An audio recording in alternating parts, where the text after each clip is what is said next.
Hello, welcome to episode 3 of Taking Back the Narrative's current season, which focuses on delving into the post October 7th genocide reality.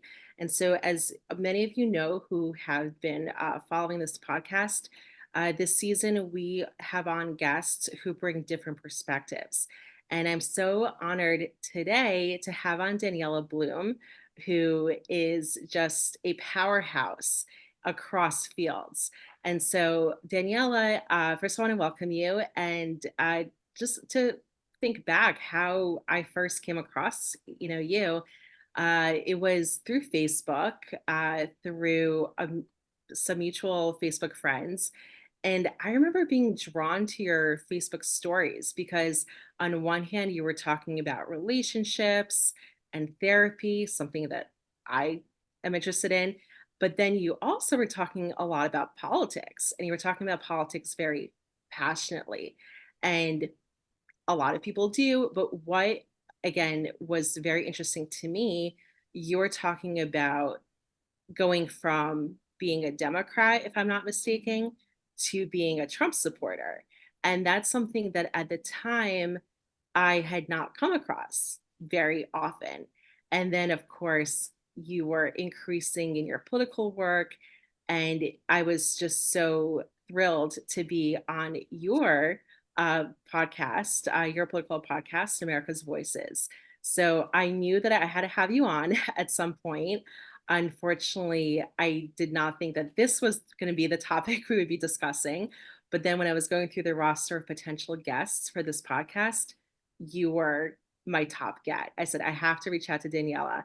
And so, with that, I want to welcome you and tell the audience more about the great work that you do and what you're currently working on. Thank you so much. It is fantastic to share this space with you. I know we're going to cover a lot of ground in many different directions. Yes, I was a former liberal and I was on my way to Hollywood. I was considered America's premier divorcee success coach and dating expert. I had a niche called Dating with Daniela, where I worked specifically with high quality Jewish professionals, setting them up for online to offline dating success. I had these great unscripted reality show ideas. And right before COVID hit, they said, if you want to work in this industry, just don't let anyone know that you support Trump. And that did not sit well with me. I'm a very proud Israeli Jewish American. My father came to this country because it was the land of opportunity. My family has been through so much more than being having to be told to be quiet about a sitting president.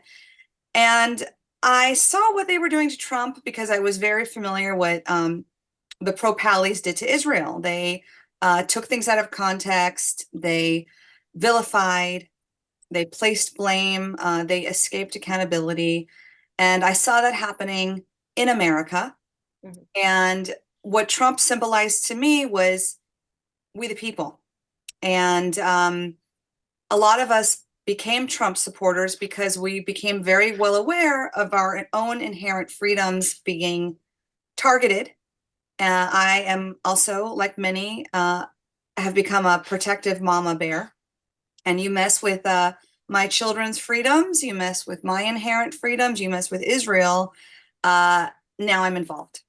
And I'm considered now today's free thinking psychotherapist without a woke agenda. I am very proud of that.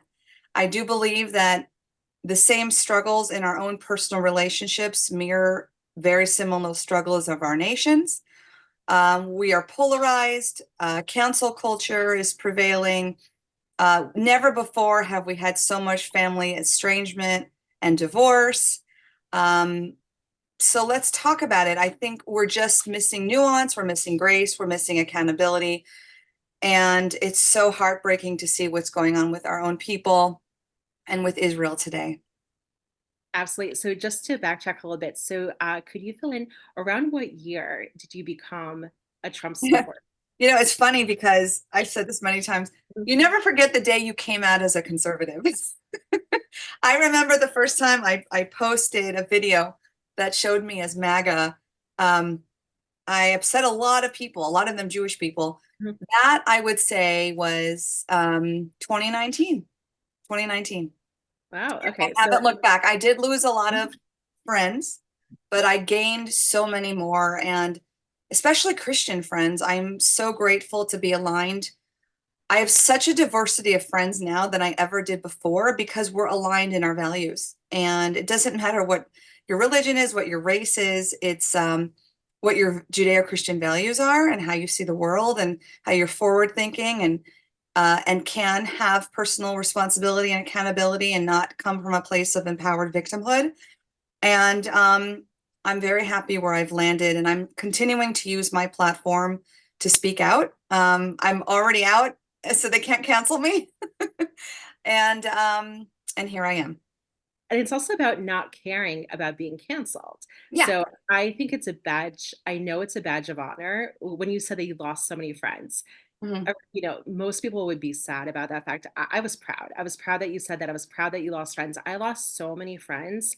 And I'll tell you this, when I first came out in 2014, not as a conservative, I've always been a Republican. Although you bring up a great point, you said you'll never forget when you become a conservative and become a Trumper. So I Or was when on you the come out to the public that right, you're, right, because there's a or lot of even closeted Trumpers, right? But when right, you make that or choice to come out publicly, right. Publicly, social media, of course. So for me, I grew up in a very Republican home. I'm like you, I'm a first generation American. And my parents came from a communist country, from Belarus. So to them, it was just like unthinkable to be anything but a Republican. It actually cost me a Hebrew school education because of that. I didn't know that I was a Jew until I was about 7, 8 years old. And when I found out, I was thrilled. I wanted to go to Hebrew school like my other Jewish friends. And they said, well, the local rabbi, the only rabbi we have in town is a liberal. So we did not just come to this country, struggle for you to be indoctrinated by liberal. Mhm. So that was the end of my Yeah. school hopes and dreams. But I grew up as a rhino, like most Republicans. There was no Patriot Party, there was no MAGA. We didn't understand the concept. So I was very especially as a New Yorker, I grew up like hearing about his real estate, romantic dalliances. So to me, he was just nothing more than like a gossip fodder, right? Or in this guy on TV. So I actually was a Rubio girl. So I wanted Rubio to win, and then he lost the primaries, and I was like, oh no, Hillary or Trump. I don't know what to do. And I remember at the poll, just like literally like, oh, like, I don't know, like I hate Hillary, but like Trump, like, I don't know. It took me 6 months for him to prove himself. And then that's it. Like I was on the Trump train. But in 2014, when I came out as a Zionist, I Yeah. lost so many friends. And do you know who I lost the most? Jewish Jew- liberal Jewish, friends. Jewish Yeah. And being called a Nazi from your friends who've known you for 20 years. and a dirty Zionist in Yeah. 2004. And I'm like, You're a Jew." And we'll get into this more into the conversation. I think it's also important to the audience because so many, especially the non-Jews, don't understand why so many American Jews It's the number one question I get. right. First of Yeah. all, why do so many American Jews don't actually support Israel? And I'm not talking about supporting Israel when 1,200 of our people are brutally murdered and Yeah. 253 are taken hostage, but I mean across the Yeah. board. And why do so many Jews vote for a party that hates them? So that's something to get in a little Yeah. bit later in the I conversation have because answers. Yes. yeah, like, I mean, it took me years to figure it out. Yeah. But now it makes complete sense, and a lot of it has to go, like you mentioned before, victimhood mentality.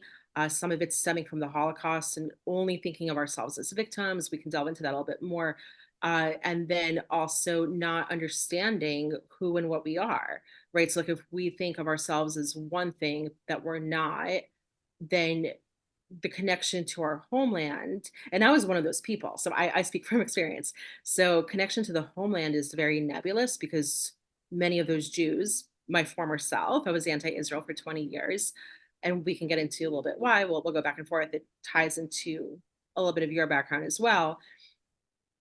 Then the homeland concept doesn't really like make sense, right? Because it's like, oh, like my parents are from Russia, so I must be we will get into identity and correcting all of that. But you mentioned, of course, that you are half Israeli, correct, on your Mhm. from your mother's side. So, in terms of Zionism and what the gravity of happening today, um, when did you first either come to realize that you are a Zionist? Was this something that has been within you your whole life? Was this something that was more highlighted in recent years?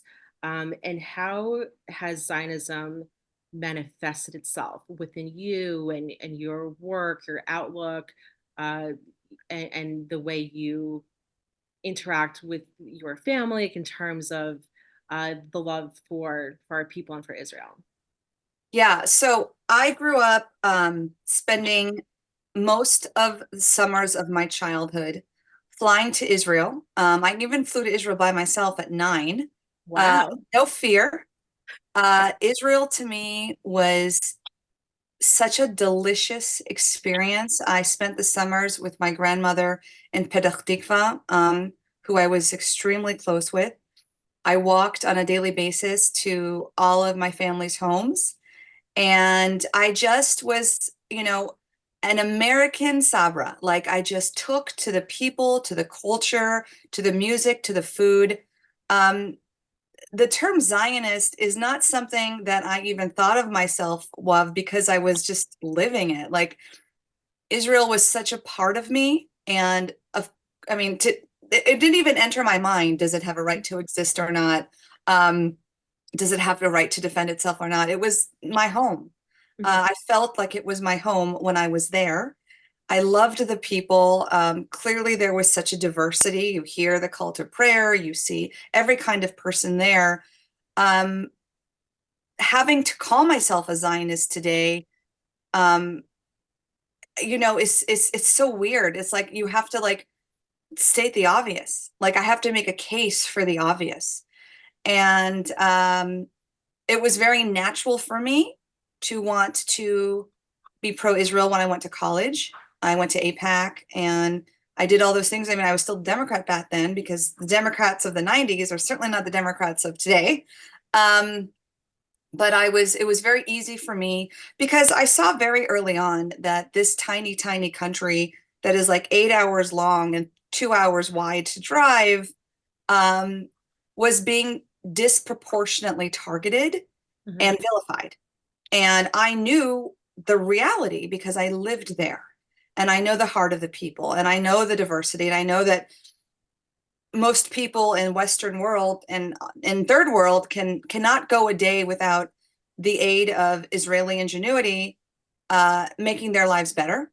And they're often the first on the ground in a crisis. And yet the gaslighting and the vilifying of them, especially now, I was telling my cousin earlier from Israel, we can make the cherry tomato, we can create the latest cell phone technology, we can create the latest medical research and desalinization of water, but why is our PR a failure? And I have an answer to that too. And so do I. We can get into Yes. that. And it couldn't be more important. Today, and yet it still eludes us. You know what they say: 3 Jews, 5 opinions. That's always been our history. And but again, I stand where the light shines, and it's always been in our history that it's the minority who was awake. So I like to say there's two parties today: the woke and the awake. It's not Absolutely. enough to even use labels. I mean, Democrat, Republican. There's bad apples in both parties. There's establishment on both sides, and it's not enough to say you're Jewish today because an unaffiliated Jew who cares more about pronouns and climate change is not the same as in a Jew who stands for Israel and the Judeo-Christian values our country has been founded on. It's crazy how different we can see the world. So let's delve into something that you said. So you said, Zionism, like you didn't even like think that you were a Zionist because it was so Israel was so part and parcel of who you were, your experiences. And this is something that is off the cuff. I just thought about this. I've been thinking about this a little bit throughout the past 5 months. Is that is Zionism something, and I have a very strong opinion on this. I want to get your opinion. Is Zionism something that is separate from just being a Jew? Like, is it an added label? Even though I know you don't like labels, but an added, I'll say this instead of a label, an added identity. Okay. Is it Mhm. an added identity to being a Jew, or is it just part of who Jews are? And so I'll start on this very complex, or maybe not complex, explanation. So when I was anti-Israel for 20 years, I knew that I was Jewish, right? I didn't know that I was a Jew. So to me, being Jewish was your, because I thought Jews were religion. So I thought like, okay, well, I grew up secular. I don't know much about my religion, right? So I don't feel connected to Israel. Okay, because Israel's over there. Israel's for the religious Jew. Like, I didn't know that, Mhm. a lot of Right. Israelis are secular. Like, I didn't know any Yeah. of this. It's just like what I was getting from the media, what I Yeah. was picking up from Jewish organizations. So to me, it was like, okay, like I'm a Russian Jew. I live in America. Israel's over there. That's for the religious people, all of that, right? So like to me, like I didn't understand that just the being of being a Jew. Zionism is part and parcel, my opinion, of who we are. Because if you think about it, we emerged from the Semitic tribes within Israel and we formed a nation, right? And we can go into the historical angle, we can go into the faith-based angle. From the historical angle, uh, we came from Semitic tribes, and Jews created monotheism and then built a society, culture, and norms around that. From a faith-based angle, obviously, many Jews are believers. We accepted monotheism and then built a culture and customs around that and a society around that. And so for over 4,000 years, Judeans and Israelites, we know, like, are the same people. They were just under different kingdoms. What is Zionism, right? Zionism is the the ascertainment that Jews have indigenous rights to our homeland.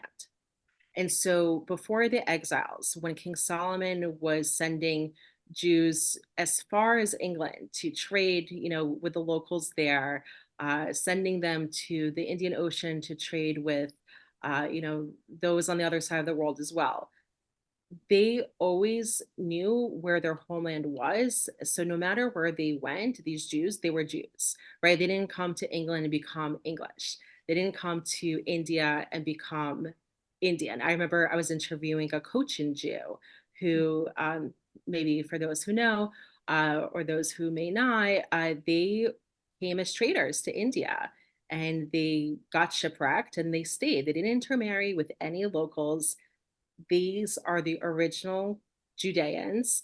The gentleman that I interviewed, his last name was Deba Yehudi, right? Has a Yehuda within his last name. And yeah, he said, like, my whole family has been Zionists for over 3,000 years that we've been in India. And so it's such a simple concept. Like, of course, it's like, to me, it's not even like, does Israel have the right to exist or the right to defend itself in a war? I mean, that should be the obvious answer to, hopefully, not just Jews, but any person with a heart.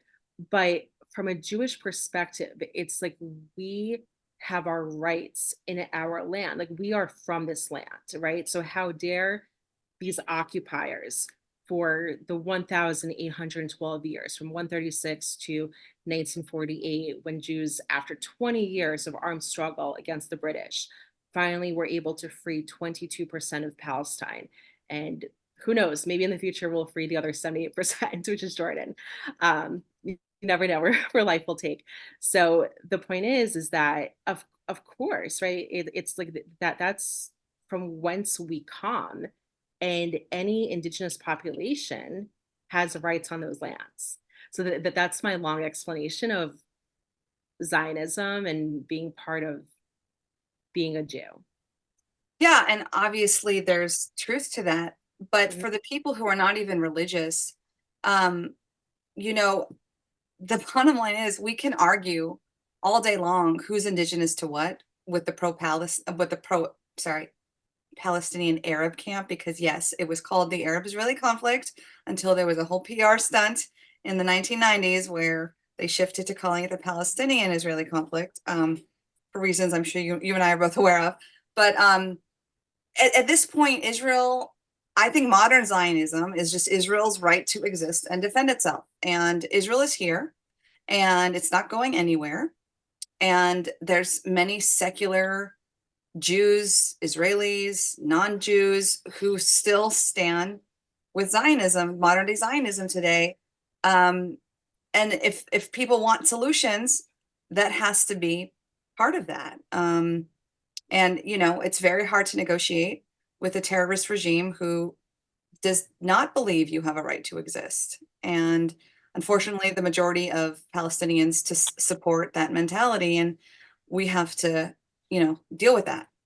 So just to push back a little bit, so there is a way to prove indigenous. So all genetic Jews are part of the J1 haplogroup, and it's been proven that we originate out of Judea, right? Judean Yeah. Jews, Yehuda, Yehudim, all Arabs are indigenous to the Arabian Peninsula. So thousands and thousands of years ago, Jews and Arabs, some may know, some may not, were actually one race, like one Mhm. people. And then as Jews formed their own nation, we split off and we became, part of our Yeah. own haplogroups. But even like archaeological evidence, you're not going to find a lot of Jewish uh, archaeological evidence in Saudi Arabia, only where the Jewish tribes lived in the Hijaz. You're not going to find any Arab archaeological evidence uh, in in Judea, in the rest of Israel. So even from like a historical point of view, it is easy to like. So when we think of Mhm. indigenous peoples in the Middle East, right? Like we think of the Yazidis, we think of the Kurds. Of course, they're outside of the Middle East, the Hindus, right? So all these groups, they have a strong faith, strong culture, strong customs, but they're indigenous to where they are. And it is infuriating to me that no one else has to explain themselves, Yeah. right? Like Hindus don't have to say like, no, like we are, well, actually, I will backtrack. So I am following this social media influencer, uh, Spice Queen, I believe. So she is Hindu, and so she's saying how basically the Muslims in India are trying to take away the rights from the Hindus. And so she's such an Israel supporter because she sees the same thing happening, right? She's like, well, the Arab occupiers in Gaza, they stole Jewish land, Mhm. then they attack Jews, and then cry when Israel finally, Mhm. retaliates. So like, Yeah. isn't it interesting? Gaza is actually part of Israel. Yeah. And why do Jews not talk about that? So first of all, it has been Jewish land since 145 BC. Yeah. It was codified as part of Israel since 1920 by the San Remo Accords. Then, even in 1922, when Churchill stole 78% of our land and created Transjordan, a state, an actual state for the Arabs, because Israel's not a state, Israel's a country, it was still reinforced that Gaza and all of Judea and Samaria belonged to Israel. And Yeah. it's legal today, part of Article 80 of the UN Charter. So you mentioned before something really interesting. You said about why there is so much misinformation, right? Like the PR war and all of that. It all stems, and we'll get into a lot more later, misinformation. It's what made me anti-Israel for 20 years. So I had my bat mitzvah in Israel.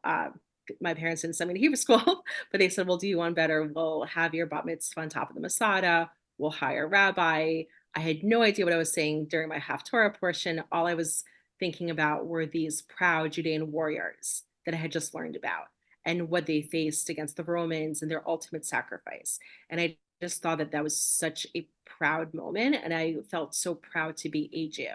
And I remember standing in the hills of Judea and Samaria and thinking, okay, like I feel something here.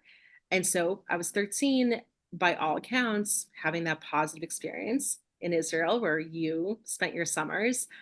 I should have been pro-Israel, right? Like for the rest of my life.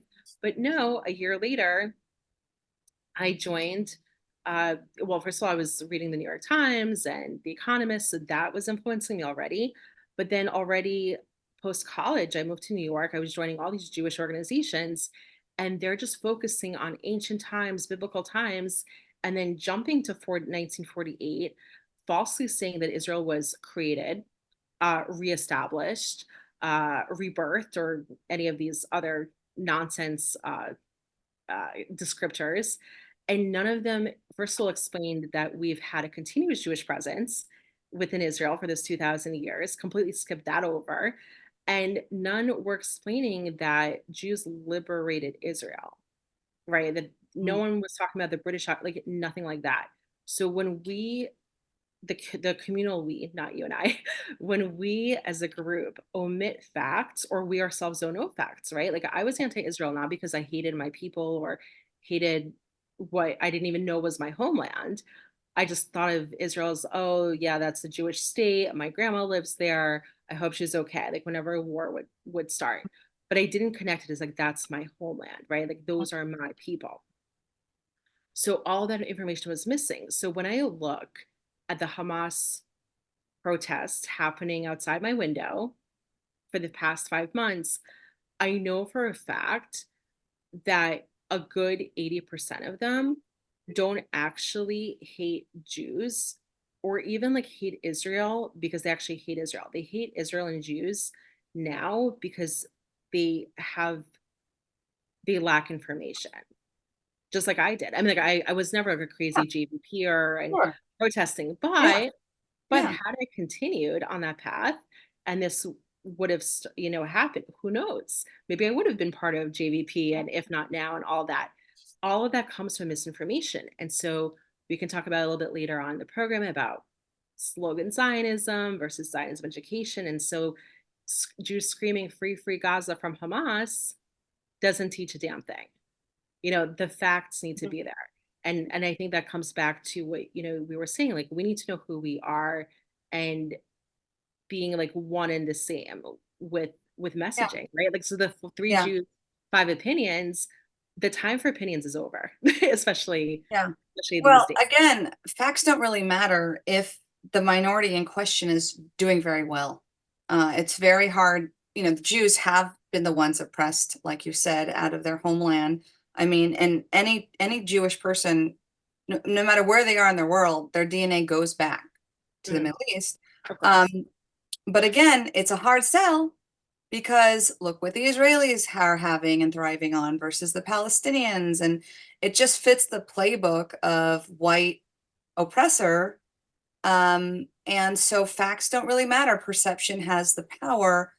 And, you know, and it's so there's so many smart dumb people today who all of a sudden are Middle Eastern experts Mhm. who just look at the surface, don't use critical thinking, don't applaud the Jews for not being empowered victims, for literally liberating themselves, as you said, and contributing and move forward and put their values in education and contribution. Um, and now, because of that, they're seen as the evil white colonizers from Europe, which couldn't be further from the truth. I mean, just the basic reality of Mhm. you know black and brown people in Israel coming from the Middle East and Africa. This idea of Jews as white Europeans is so ridiculous and stupid, but a lot of people believe it as truth. And we also contribute to it. I mean, I grew up, I thought I was a white girl. Well, first of all, like in my family, we're all different skin tones. Like my sister is olive toned as can be, like looks Yeah. like Godot, like on her light day. But so that's the thing. So many people, ignorant people, and again, including myself in that category, think that skin color is race. It's not. It's haplogroups. They're white Arabs or white, skinned Arabs. Yeah. They're blonde Arabs, There's blue-eyed white Arabs. Palestinians. Yes. I mean, Well, okay. So, okay, I just want to backtrack a little bit. So when we say Palestinians, yeah, I'm sorry. You're right. historically, yeah, On this, on this that's okay. podcast, let's say it Yeah, correctly. that's okay. So Yeah. it's actually like a good teaching moment. So I also used to say Palestinians. I used to say Palestinian Arabs, Mhm. not on you at all. And I hope you're not taking offense. This is a teachable moment Yeah. for everyone. Yeah. So historically accurate, Jews who lived in Israel from 136 AD to 1948 were called Palestinians. Palestinians was nothing more than a colonizer term for Mhm. Jews, just like Palestine was a colonizer term for Israel. And so actually it's so funny because when I again, physically see the Hamas protests, and you're in California, we'll get into like what you're seeing out there. When they're saying free Palestine, it was a Zionist call to action in the 1920s and 1930s Right. to free Palestine. They're posters that say free Palestine. So when we're being historically accurate, so it's really complex. And for those who are not interested in history, this Hmm. could be a little bit confusing. For those who are, this could be Yeah. fascinating. So there's many different categories of what people falsely call Palestinians. Hmm. So the ones in Israel are the ones who did not flee in 48. So Right. they were not fleeing to help the Arab armies kill Jews faster for whatever reason. Maybe they didn't want to help kill Jews Mhm. faster. Maybe they didn't have the wherewithal to leave. Who knows? But they stayed. So those are Israeli Arabs, and they come from 25 different countries, for 25 different Muslim countries. The biggest of their immigration into Israel, and I only learned this a couple of years ago, was between the world wars, and Mhm. they mostly came from for economic betterment only after Jews started to revitalize land. So all the Yeah, Jews, wasn't there a calling for Arabs to come to Palestine? I saw tons of headlines saying right, that. Yeah. for jobs, because Mhm. in Syria things were not going well in Mhm. Iraq. So the Mhm. Jews, remember, the whole Middle East, well, not the whole, like Egypt was much more advanced, but Israel was nothing more than a backwater country for most of the occupations, right? Like the Ottoman Empire. And what people like also, this is where I want to correct Jews actually, like especially Mhm. now with after the genocide, the Jews are like, oh, like all Muslims this and all Arabs that. Well, technically, before the advent of Islam, Jews and Arabs got along great. We were besties before Yeah, Islam. people of the book. Yeah. Well, before the book was even Yeah. invented for Mhm. for Arabs, they were actually pagans. And Jews came down to the Hijaz, to the Saudi Arabia. They accepted us with open arms. We were trading with them, we were living with them. In Yemen, you had the entire Himyarite kingdom, Mhm. who they didn't convert because they didn't become genetic Jews, but they adopted our faith, Mhm. and they didn't intermarry. This is what people, I want to clarify. Mhm. Because people love to accuse Jews of not being Jews, right? It's like, oh, the Israelites were the real Jews and no one else. So then when they look at the Yemenite Jews, a Mhm. lot of people think that those are converted Arabs who became Mhm. no. So the Jews in Yemen did not convert. They are did not intermarry. They only married themselves. The Himyarites stuck to themselves too in terms of marriage, and they adopted the Jewish faith, but then became Muslims. So before Islam really came into being, Jews and Arabs were cool. Were cool people Mhm. to each other, And we and still are. the Yeah. the moderate so, Yeah. the moderate Right. Arab. And Mhm. so that's the thing, and this is why, like, when you say like facts don't matter, yes, to a lot they don't. But before October 7th, my greatest audience on social media actually were Muslim Zionists who wanted Mhm. more information. Like on a weekly basis, I Mhm. would get requests. Oh, I want to teach my community more about the actual truth about Israel. Could you send me your materials? So I want great. to start a Zionism club in Morocco. Could you Wow. please help me Yeah. out? Uh-huh. That this was the height of the Uh-huh. Abraham Accords, and Right. we'll definitely get into that as well. And what's going on there. But anyway, but then the Ottoman Empire, right? There were Muslims for 200 years.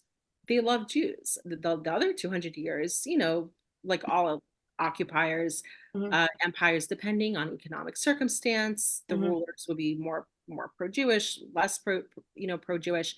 But the point is that Israel itself was not paid attention to, right? So there was malaria was like the biggest issue in Israel.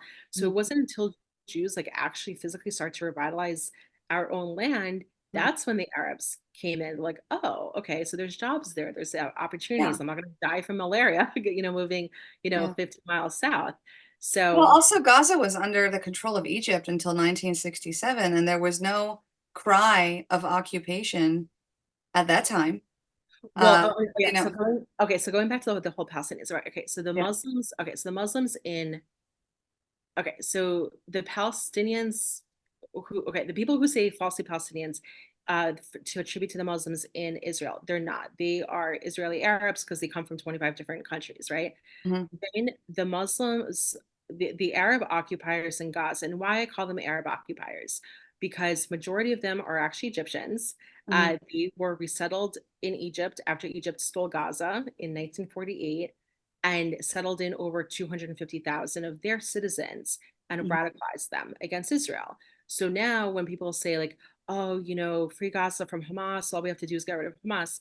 Gazans are Hamas because these are the same people that under Israeli rule in 87, it launched an intifada. Yep. They were suicide bombing Jews Yeah. under It's Fatah. Islamic holy war. It's Yeah, Islamic. yeah. No, Yeah. but I'm saying like under Fatah, and these are the same people that voted in Hamas in a landslide election. No one talks about that. Everyone's Mhm. like, oh, but like Hamas like stole they didn't steal anything.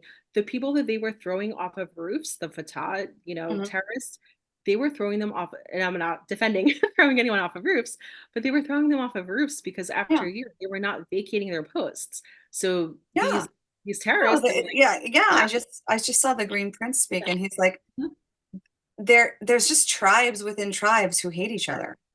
Right. And But most of them yeah. are Egyptians, though, right? So most of them are Mhm. Egyptians. What they were joined by were some former Israeli Arabs who moved to Gaza only after it became Egyptian rule. Because before that, it was under under Israel.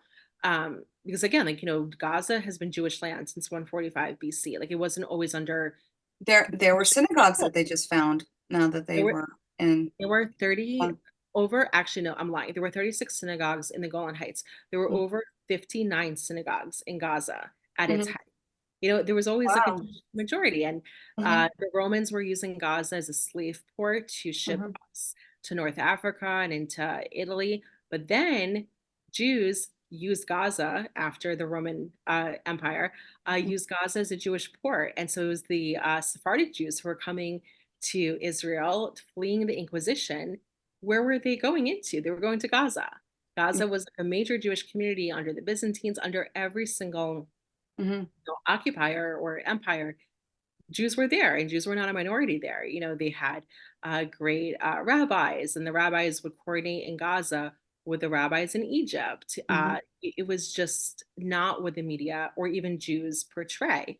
So Mhm. those are the reason I say occupiers. So they came as occupiers in 48, majority of them. Then there are Black Gazans who came as slaves of the Egyptian and the Saudis. There were some Saudis who, because it's so close geographically, Mhm. so, like when you see a Black Gazan, people should know that their grandfather was actually a slave because slavery did not end in the Middle But East. by the Actually, way, mhm, don't they have a town in mhm. Gaza called in Arabic the Slave? Yes.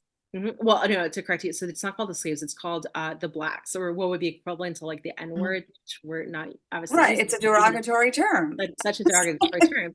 So like when I saw some of those Hamas terrorists slash civilians Mhm. murdering Jews and they were Black, I was like, I don't think like your grandparents who Yeah, came under duress would have been thrilled with what you're doing. So exactly. those Or are, the LGBT standing for Palestine. It's like oh chicken God, for KFC. It's just like you're It's so it's stupid. hysterical, or even like Yeah. women with like the makeup and like everything. So Yeah. okay, so that's why I call them Arab occupiers because that's the most historically accurate Hmm. because they come from different places. So Yeah. it's not one ethnicity. And then the Arabs in Judea and Samaria, Hmm. much more complex. So you have a group of Jews, genetic Jews, who were converted by an Egyptian caliph in the Hmm. 11th century. Hmm. And there were Christians, there were Jews there. The Christians, they didn't care about the land, they cared about their faith. So Hmm. they fled. They're like, okay, I'm not submitting to Hmm. Islam. Let me Hmm. let me go. The Jews were so tied to the land. They said, fine, we don't want to be considered as dhimmis. For those who don't know, dhimmis were second class citizens, Hmm. those who are not Muslim, and actually Christians were treated even worse than Jews Hmm. under dhimmitude. So the Jews figured, okay, we'll be treated as lower class citizens, or we are being treated as lower class citizens, not as bad as Christians, but oh, we can get our rights back. Hmm. So fine, we'll accept this conversion. And fun fact, this is for everyone, not just for you. I just learned this a year ago. When King Hussein the First Hmm. came of Jordan came to occupy Judea and Samaria, he didn't find one mosque. The only mosque he found in the entire region was Al-Aqsa. Mhm. Isn't that interesting? And then he Mhm. had a whole campaign to build Mhm. as many mosques as possible. So Mhm. then who are these other Arabs in Judea and Samaria? Resettled Jordanians. And of course you have like some I know Hebron, the Muslim part, the 97% Muslim part, thanks to Netanyahu in 1997, who gave away most Mhm. of Hebron. They are all Kurds, Muslim Kurds. So to say like, so when we say like, oh, the Palestinians, and again, I was guilty of this for for years, even when I became a Zionist and didn't know the history that well. Um, it it just it equates them to an ethnicity, right? So that's what the KGB in 1967, right? Like they Mhm. took these Arabs, six different groups plus these genetic Jews, lumped them together and created this false liberation movement, the Palestinians, to paint Israel as a Nazi state and colonizer state. And it took 2 years for Arabs to call themselves Palestinians because it was so, like you said, tied to Jews. And the Mhm. first ones to call themselves Palestinians were Bedouins, Mhm. who in Israel, Jordan, and in the Sinai are actually genetic Jews descended from the Jews who left to Saudi Arabia and Mhm. then made their way back home. They were the first to call themselves Palestinians. And why? Because General Moshe Dayan really offended them because they were helping Israel in 48, 67. We wouldn't be able to win 48 without the Bedouin desert trackers. Mhm. So in 67, the sheikhs came to the general and said, we are Jews. We want to join the fold. We want to live as Jews, be productive members of society. And Moshe Dan, being liberal, part of the Labor Party, the liberals make a lot of, issues, not just in America, but all over the world. So he said, we have enough to deal with the brown Jews, meaning the Mizrahi Jews, because they were a Mhm. racist party. We can't deal with you on top of it. Mhm. And the sheikhs were so offended. They went back to the Negev desert where most of them lived and still live. That was it. And they turned on Israel as soon as they could in Mhm. 67.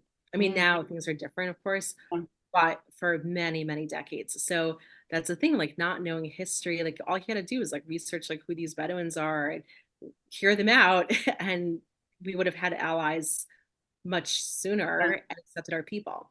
Yeah. So that's I think what would help to spread the messaging, right? So it's Yeah. not the Jews versus these mythical people, the Palestinians. It's like we are indigenous. These people came to our land, Mhm. and it's their land. Like same thing I just posted yesterday. The Copts, like imagine being Coptic Christian in Egypt. Your ancestors were the Egyptians. Then come the Arabs, and for the past couple hundred years, they're pretending that they had that dynasty, and suddenly it's like their history and their land, Right. and Well, it's not. no one does more damage than what we call the self-hating Jew, who Yes. has no idea of our history. Hmm. And, you know, um, it's not wrong for Jews to have sympathy for the Palestinians. That is not what makes them Oh, so self-hating. for the Arab, so for the I'm Arab audience, sorry, you yeah, just gave me a lesson and yeah. I went back It's for the okay. Gazans, for the Yeah. Gazans. Mhm. Um, why we call Jews self-hating Jews is because they lack the same sympathy, they lack the actual factual history to acknowledge the pain of our own people. So, and I'm in this heated debate with a Hollywood celebrity who he he's so stubborn and I'm not budging, and every day we start anew, and he just gets it so wrong, but he thinks he has the moral clarity. And and he says, you're even against your own people who who have sympathy for the Gazans, right? Mhm. And it's not about being against those people who have sympathy. It's about, you know, there's no more damage than the ignorance that comes out of a Jewish person's mouth that gets amplified, because then the other side gets to say, even Jews feel blah, blah, blah. And, usually these Jews are unaffiliated and have their own issues with why they are willing to throw their own people disproportionately under the bus and are benefiting from the limelight of standing with the people who want to see us off the face of the earth. And that's where the pain comes in. Have sympathy for innocent people dying, but also have that same sympathy and factual education about your own people. You can But speak to both. why are we having sympathy for the Gazans? So, there's so many videos that have been coming out Yeah. of Gazans who were missing Gaza prior to October 7th. There was opulence in Gaza, and not just in Hamas neighborhoods. Mhm. Saudi Arabia and Qatar built up Gaza to be Oh like, yeah, there was yeah, a whole yeah. strip. There's five-star hotels. There's There was no movie obesity theaters and problem. restaurants. There were weight loss centers in Yeah, Gaza, you yeah, know? So yeah, there were malls like yeah. nicer than Penthouse refugee camps. Yes, exactly. So the yes. concentration, and we could talk about the terminology. Like when I hear on the news, even Fox News, I have not tagged more times Fox News Hmm. than, and of course they're better than CNN, they're better than MSNBC, but still, like, you watch some programs. I was watching, shoot, I forgot her name. It was a Saturday afternoon program. Just like, Hmm. oh, the starving children of, no one is starving. They're like, if you just see the videos and the pictures, there's Yeah. tons of food. Well, So much there food. are, there is problem with aid getting to the Gazans, but that is not on Israel. Israel That's has not delivered the aid, and there is corruption with Hamas taking it, with UNRWA and workers right. helping doing Hamas, it. Hamas, right. Like Yeah. Hamas was pricing the food Hmm. so high that was free. And second of all, why are we like, and I'm just like, not trying to be like a heartless person, but let's like be realistic. Why are I get like not you and I, but like why would any Jew or even like anyone with, like you said, moral clarity have any sympathy for anyone in Gaza? These are the people that have been upholding terrorism for decades. They Well, knew, this is where I would have sympathy yeah, because I do feel indoctrination of innocent children um, is a form of abuse. And when Gazan children are not even allowed to be children, when they are encouraged to play games like Stab the Jew, I mean, and I just learned you're not even allowed to adopt a Gazan child and give them a better life in another country because the village wants them to grow up with the energy of revenge. of course, and death. And they're rewarded for it. So so taking a child's innocence and their right to have a high quality life in the name of revenge or holy war and packaging it as something holy, something in the name of Allah or Islam, I think is tragic and I think does warrant sympathy. But at the same time, we have to be realistic that we are dealing with an indoctrinated group of people who we cannot be naive towards. Mhm. And that's why the only solution, the way I see it, and I wish that Bibi would speak up about this more. I understand that he is doing this to Israel directly, but not so much on a public platform. And I just learned why. But, you know, the people who should be in charge of Gaza, in my opinion, should be Arabs who value normalized peace. Let the UAE come in. Let Saudi Arabia come in. Let Arabs govern Arabs. So we have a normalized government that we can hold accountable. Uh, there's a reason why we have strong borders right now. Hamas continues to use the aid to build rockets and tunnels. And we are dealing with a population that has become more radicalized. My cousins who are serving in the IDF right now have told me that every house they go into, they see a Hamas flag. They go into the bedrooms of the children, they see grenades, they see Mhm. weapons in every house. This is a breeding ground for the next generation of terrorists. And that's why we need better governance that speak their language but have our values. So I'm going to push back a little bit, and obviously, we don't have to agree on everything, Yeah, but this that's Jews. is Yes. exactly. But I'll say this: so what we're dealing with now is even more dangerous than the Nazis, because the Nazis, as awful as they were, that was less than a decade of indoctrination. So when you talked about indoctrination and you see grenades, you were describing what your cousins are seeing. I'm also like have friends who are in Gaza. They're also seeing pictures of swastikas. So many laptops left behind had Hitler, as a screensaver. And this starts very, very early. So, like you said, Stab a Jew, the kids' game, was the most popular game. So, on a macro level, I initially had sympathy, like, right, like, these kids were born into it, they had no choice. But these are the same kids that at 12, 13 years old are sitting in Israeli prisons for trying to murder Jews. It Mhm. would take generations, multiple generations to undo that brainwashing. So if Arabs were to come in to Gaza, and we can't trust, like, to me, like, we can't trust Arabs. Like, just the other day, I just read about this, I think on Wednesday, the UAE of all countries, it's supposed to be moderate, just cut diplomatic ties with Israel over nothing. Yeah, I did not hear this. Yes. When? So just a couple days ago, they announced that they cut diplomatic ties. That I'm is sure so you've overheard. disappointing. Yeah, Wow. I was shocked. Like I have Yeah. Rabbi Abadi, who's on my advisory committee. He's one of the chief rabbis in the Emirates and was invited there by the royal family of Abu Dhabi, Mhm. actually. And he's very close relations. I've been to Dubai twice, but here's why. And this is where I'm thinking. When you go to Dubai on these Jewish tours, like I did the first time, we Mhm. love Israel, now, Jews and Arabs, like Oh, we're great. so Okay, heartwarming. We saw the flags and yeah, you lighting go the back, menorah, El Al landing in of UAE. Yeah. course. You go back on a non-Jewish tour like I did. I actually did a cruise with my mom of the Arab world. We went to Egypt, Mhm. Saudi Arabia, Oman. Oh, We went you to were Jordan. able to do that? I'm Uh, shocked. well, if you go on a Okay. non-Jewish cruise, Well, you can yeah. do.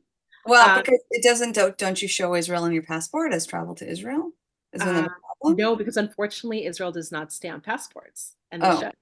So you uh-huh. get that card, right? Okay. So, and actually, when we were applying for a visa to Saudi Arabia, they didn't ask. They didn't ask like where you've been or who you are, like nothing. Mm, They're like, oh, you're an American. Like, we got mhm, our visa within 2 days.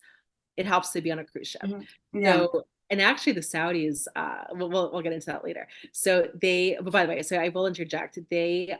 Someone on our tour in Jeddah said, "Oh, so how important is Jerusalem to Islam? It must be like it was a Christian who asked."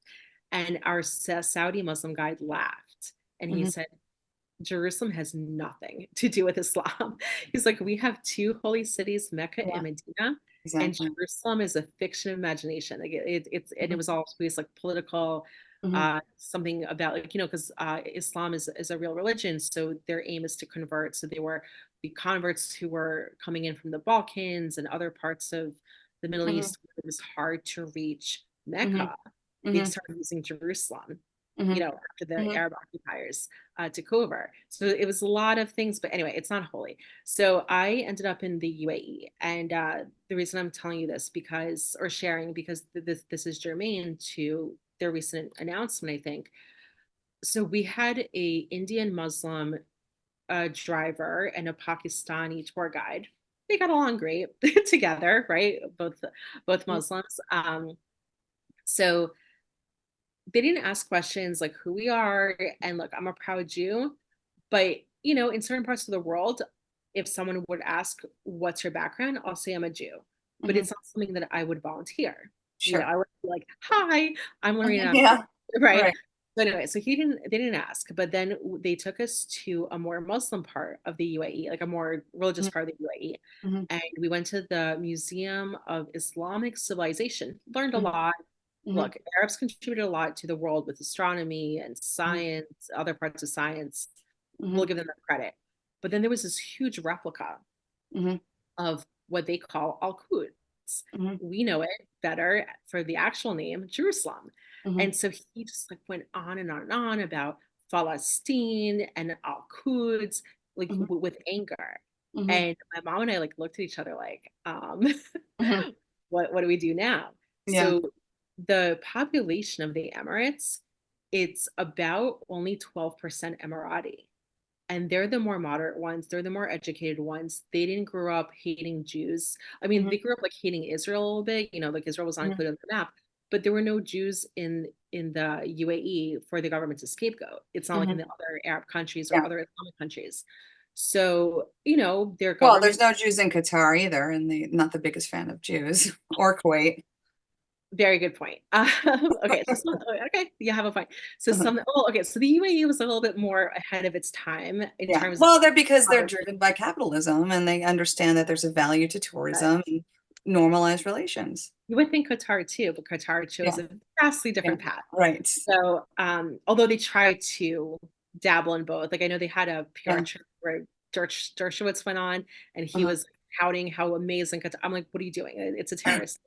And like Uh-huh. now he's crying about Qatar. I'm Uh-huh. like, You mean Alan you Dershowitz? just shelled. Yeah. Yeah, you just like shelled Yeah. for Qatar like it's in 2018. Anyway, so the thing is, but they have so anyway, so the Emiratis are very loyal to their ruling family. They love them, they respect them. So as soon as the ruling family signed on to the Abraham Accords, that's it. Like fine, we're welcoming the Jews, we're welcoming, like we don't have hate, that's fine.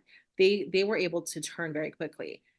But the rest of the majority of the population that lives in Dubai and the rest of the UAE, they're not Emirati, and they're coming from countries like Lebanon and Iran. Like I met so many, Persians, Pakistan, Bangladesh.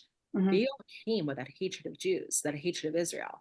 Mhm. So I think and I'm not excusing this, I'm just trying to understand like why they would cut diplomatic ties over something asinine. They see that the majority of their population is not on their side. So there's Mhm. only so much that they can quell. Like Jordan, right? So like Jordan has a I very thought their common enemy was Iran, and it behooves them to I have thought strong so. ties with Israel. I thought so too. Well, look at Saudi Arabia. Like I thought Right. MBS, Mohammed bin Salman, he's the crown prince and now basically the de Mm. facto ruler. Yeah. He I thought he was going to sign so fast with Israel, not Well, if question. Trump was in office, he would have. I mean, that was literally the next step. We'd have a completely different world today if Trump stayed in office. Um, I would No, you don't think so? I it's kind of like this. When I look at Ukraine and I look at what happened on October 7th, it was able to happen, of course, because of the refunding. So what Trump was amazing, and I am so Yeah, he grateful. had I'm sanctions on so- Iran. right. That's Well, yeah. more than that, like he defunded UNRWA, he defunded the Palestinian Authority, which is a terrorist group. He defunded obviously Hamas, like through all of that. He had the Houthis on a terrorist list. Yeah. Exactly, exactly. So he was amazing. Mhm. Jihad Joe, I can't even call him Biden. Jihad Mhm. Joe comes in first week and he ran on this. So any Right. Jew who's like, "Oh, why do you know about you have Jewish blood in your hands because you knew." Mhm. He literally was campaigning on this. First week in office, he refunds all the Yeah. terror, gives Yes. Iran the 6 billion, actually more. I think by now like $24 billion. So Mhm. okay, that's on Jihad. So what the thing with Trump, so a lot of people do say, and I thought that too, like, oh, like if only Trump was in office, this would never happen. Unfortunately, Trump, if he gets, well, technically he won 2020. Mhm. So that's my president. Oh, no, now you can't Yeah. play this on YouTube. It's gonna be cited. Look, we Oh, got it's the right to okay. democracy now. Uh-oh. Uh-oh, free Yeah. speech. No, but anyway, so like no, but we actually the people who are smart know that the election is stolen. Yeah. So, now that he's running again, hopefully he's gonna win. He's only can only legally be there for another 4 years. So Mhm. there's only and that's the problem with America, and we'll get into this a little bit, in due time, in this podcast. Is America an ally to Israel? Because we have such wild swings in our politics, right? Like we have Republicans on the right side of history, with the Democrats on the wrong side of history, especially as of late. Mhm. Although one can argue that, yes, the Democrats were not Israel hating as a group in the 90s, but look at what Clinton did to Israel with the Oslo terrorist accords. Like all the terrorism we're seeing now coming out of Judea and Samaria, that's all from the terrorist accords. Like they stole 2/3 of our ancestral homeland, validated a terrorist organization, the Palestinian Authority, and that's it. Like and then the Palestinian Authority is not. People think, oh, it's more moderate. They're not. They're exactly like Hamas. They're actually aligning with Hamas. They've been funding Hamas for years. So anyway, so what be Trump in office would have just delayed October 7th. I think that October 7th was going to happen anyway. And unfortunately, and I know this is like a very bold move to say, but some Jews agree with me, even some soldiers serving in Gaza, it was because, look, Hamas was being Hamas.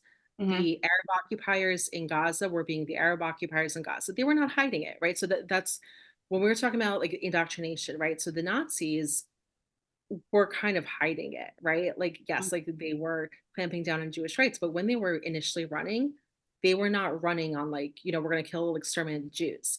What have we heard out of Gaza since 1948? Elimination of Israel, suicide bombing Jews. This was no secret. What enabled October 7th to actually happen, even more than the funding, were the weak Israeli policies, Hmm. right? Like I remember being on the border, in the Eris crossing in 2022. The director was thrilled that there were so many Gazans, Arab occupiers with permits, and he actually was frustrated that there were not more Arab occupiers with permits. And Hmm. who helped Hamas murder all these Jews and plan and execute? It was the ones who were working in those kibbutzim. Hmm. That like, all Israel had to do was look over to Egypt and copy exactly what Egypt was doing to keep itself safe. Because Hamas also hates Egypt, maybe not as much as it hates Israel, but it also hates Egypt. Hmm. So, Hamas kept its border closed. Egypt kept its border closed with Gaza most of the year, only opened up during Ramadan, wouldn't have any Gazans. And again, these are majority Egyptians, wouldn't Hmm. let one Gazan into work. They not only had one, okay, first of all, we have a fence. And so Israel was relying on sensors too much. Anyone who's been to Hebron has seen this huge, intimidating standing arm. Like, I'm a Jew and I love our people with guns. I was intimidated. I was like, oh my gosh, like that's the biggest gun I've ever seen, right? When I was in Hebron, like the longest, the biggest, like the most powerful gun. I went to the border of Gaza. There's a fence. I didn't see any soldiers there, even like a year and a half ago, Hmm. or a little bit more now. Yeah. So, there was a fence, and they're like, oh, well, we need the fence, like, for ease of going. You can't have communities living 3 kilometers from a flimsy fence that just has sensors. And Hmm. we live in an age where the sensors can be hacked, which obviously is what happened, can be shot down, can be droned. And so if you look on the Egyptian side, they have They have a much tougher they have border. 3 walls Yeah. that are miles Yeah. apart, and they're not just walls. Like one of them is a steel wall that they're now reinforcing with barbed wire. Hmm. So, and then like, there were reports, and I'm not of the camp that blames Netanyahu, like, oh, he, stood down in October, because I can't, like, I know he did not, number one. And I know for a fact, like, even the most leftist, the most vile Jew, which he's not, but even like the most vile Jew would not, well, maybe again, maybe Soros. Soros is the only exception.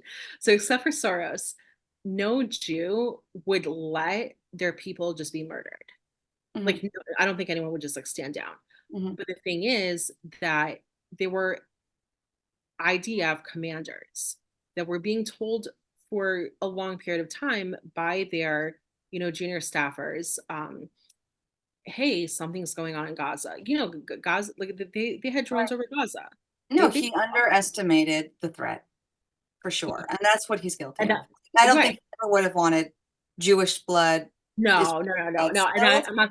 I'm not saying Yeah. that, but I'm saying like, but the thing is, like, Israel, and some of it's on the left too, right? You see the protests that were happening Mhm. for months. And what were they protesting? They were protesting the safety of Jews in Judea and Samaria because Mhm.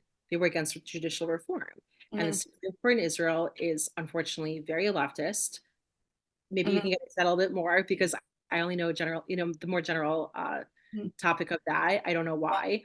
Uh, when you have the majority of Israelis are Sephardic and Mizrahi, and you have a majority Ashkenaz Supreme Court that's mostly like left, like I don't get that. So, anyways, these protesters were protesting against civil rights and safety for these Jews in Judea and Samaria that they considered settlers, and they live on settlements. Those are legal Jewish communities, Yeah. those are residents, right? Right. So you have the confluence of that. So I Mhm. think that had Israel, let's say like, Trump was back in office, fine, this would have delayed. But Israel's weak policies, if they would have remained, this still would have happened. And that's why I was listening to a great podcast. It's Mhm. called, not such a fan of the host, Mhm. mislabeled, but they had on this great guest who served in Gaza, who's a former Satmar, and whose great grandfather was actually a Satmar rabbi. And he left the fold, joined the IDF, as an officer in the IDF. He Mhm. said, if we do not reclaim Gaza and make it Jewish again, there's going to be many more genocides because they're like, that's the thing. Like, how do we trust any Arabs to rule over Yeah. these Arabs who they So don't show. yeah, so that might be true, but in speaking with my cousin today, he made the point that the Saudis could care less about the Gazans. And in Okay. fact, nobody cares about the Gazans in the Arab world unless they need them for something. Mhm. But if you start to use that rhetoric of claiming Gaza as Jewish, the mentality of Islam is once an area has become Islamicized, that's Islamic. And if you threaten to take that back over and change it, then you have the attention of Saudi Arabia and all these other Arabs that we really want to normalize relations with. So it's a very fine line that Israel But continues to have to walk. but do we want to normalize relations? So that's the thing. So I mean, again, this is my opinion. Some others' Yeah. opinion. Obviously, we all differ because no one knows exactly what to do. I mean, if I were prime minister, the war would have been over on October 30th. Mhm. I think, like, having hostages is an embarrassment at this point. Yeah. Negotiating with terrorists is an embarrassment. Yeah. Look, like, we in America, what do? We bombed the shit. We can curse here, right? We bombed Yeah. the shit out of Dresden. We bombed the shit out of Berlin. We dropped bombs on Nagasaki, on Hiroshima. Right. Was it awful? Did we kill people who actually Right. were innocent? Yes, but it needed to be done to stop the Right. million, over 1 million Americans would have been killed had Yeah. it soldiers, Yep. not even civilians, right? They were not Yeah. even threatening civilians. So the actual thing that should have been done was to extend Yeah. Gallant's siege on Gaza. Mhm. Bibi kowtowed, I think, very weakly to the anti-Semitic West. Gallant said that, look, no food, no water, no electricity in Gaza until all of our hostages are back. So Mhm. fine. So Bibi was on board. Less than a week later, the US is crying, the EU crying, and Mhm. Bibi kowtows. So then they're negotiating for a release, only barely half of our hostages back. So many of these Arab occupying terrorists A released. release. A couple of them actually murdered Jews after their release, in Judea and Mhm. Samaria. People like forget Mhm. that. And so now, less than 70 internal reports, it's infuriating to even share this, but of the 134 hostages that are left in Gaza, internal reports from Israel are saying, like, at best 60 to 70 are left alive. Wow. And that's on Israel at this point because they should have sieged Yeah. Gaza. Sure, people would have died, but you know what? Like, why Yeah. were they not speaking up? I've heard this many times now that we missed the opportunity to Dresden the area Mhm. because when you give mixed messages and you Right. let Palestinian talk about the propaganda, um, this is part of the plan. And They they knew already, that right. Israel would not do this. It's because of Israel's morality that we get ourselves into these messes where it's a lose-lose situation no matter what we do or don't do. Exactly. So why not finish the job? And that's the thing. So when we Yeah. talk about morality, right? Like, first of all, I Mhm. hate when Jews like boast that the IDF is so moral. What it does, it handcuffs that Mhm. army, right? Like, first of Yeah. all, it's not even a defense force. I don't know why Israel calls it a defense force, because by calling it a defense force, and by the way, a Chabad rabbi also had Mhm. issue with it. Rabbi Mattis Friedman, I think he's from your area, if I'm not Mhm. mistaken. Mhm. He also does, a lot of great talks. So he, Mhm. he was saying, by calling it defense force, you're not letting the army operate like more offensively, like outside of Israel, where it actually, like, needs to, right? Like, it needs to go, finally it started going to Syria more, but it needs to, like, go into other areas.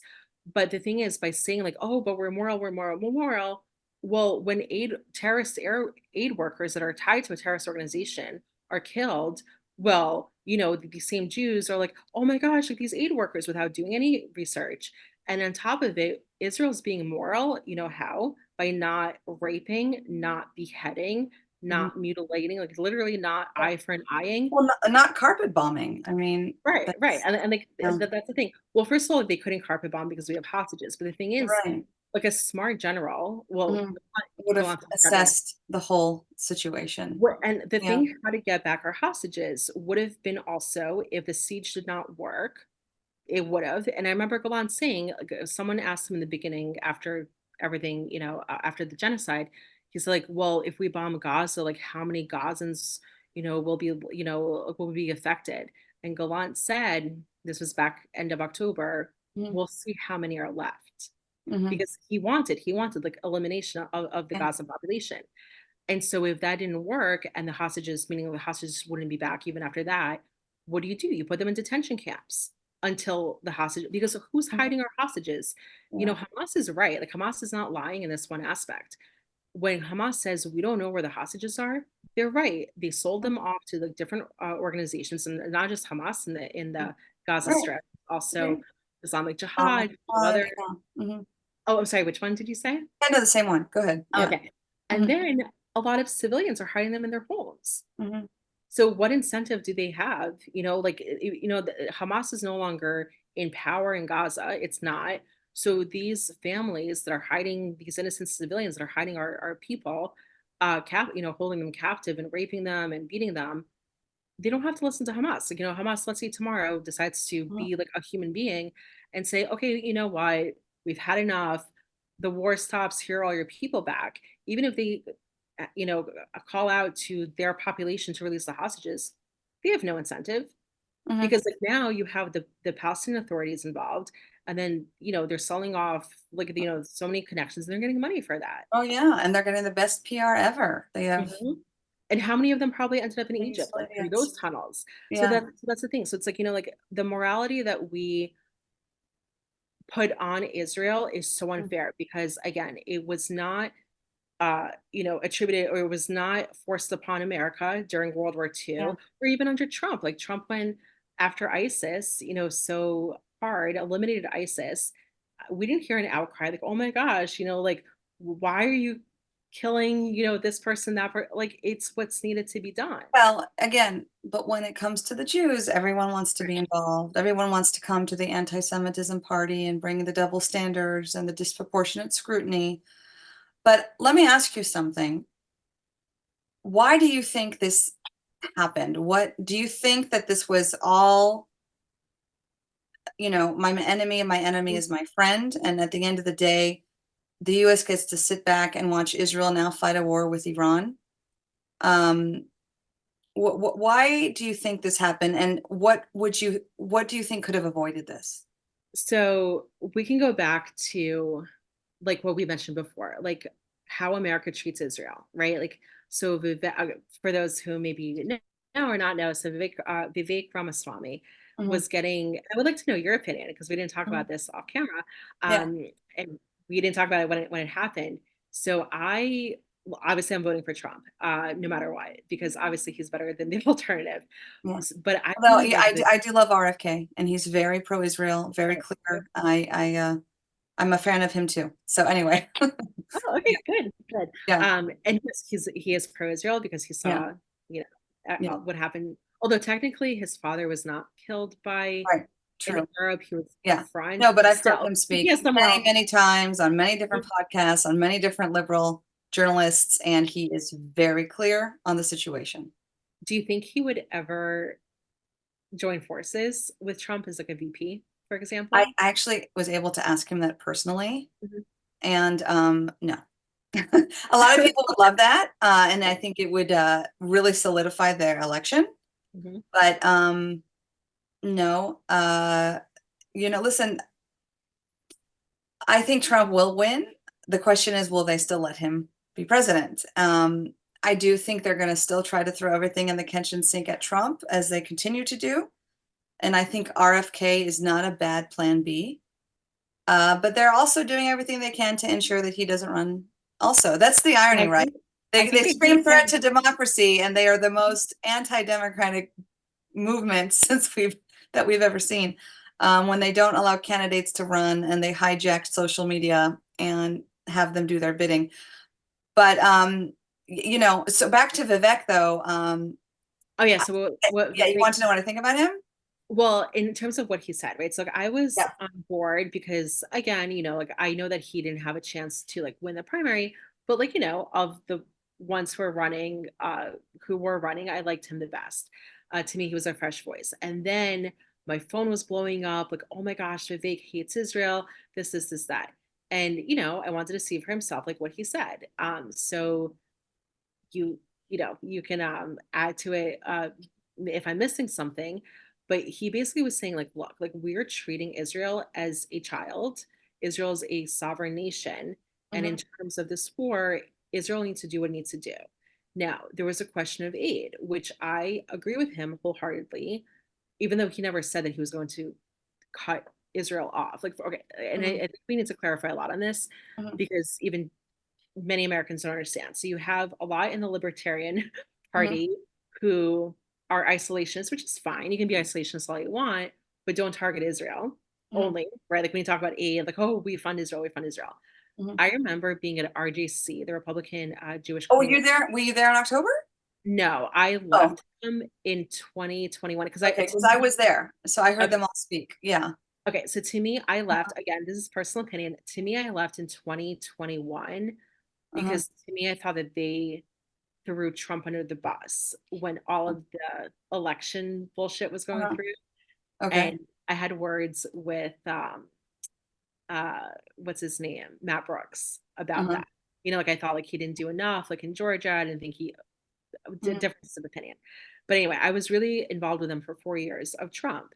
And so oh yeah, he spoke at RJC. So oh yeah, so I was at an RJC meeting in 2018, and Ron Dermer was there, and Hmm. I love Ron Dermer, and he said, I personally picked up the last economic check Hmm. from America to Israel in 2013. America does not fund Israel, does not give economic aid to Israel, has not Hmm. for over a decade. The military aid that Israel gets is not something special. Like, first of all, we give all of our military aid. What are we doing? We're offloading our old weapons, right? So the weapons that Israel is getting, they then have to retrofit to their standards, which are very high, Hmm. fortunately.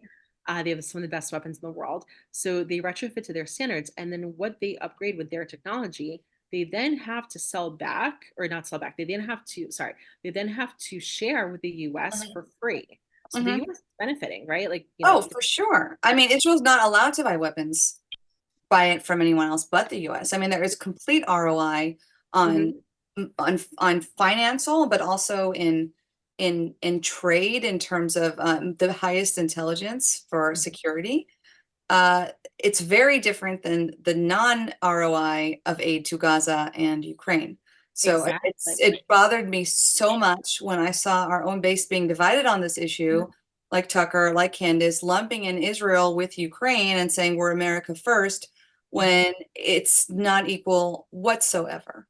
So in terms of Vivek, I actually do love Vivek. I don't feel that people were really understanding what he's saying. He's extremely pro-Israel, Oh, but yeah, sorry, I yeah, just wanted to finish my thought on Vivek. So yeah, yeah, so I agreed with him. So even like yeah. during that time, I remember meeting members of Knesset.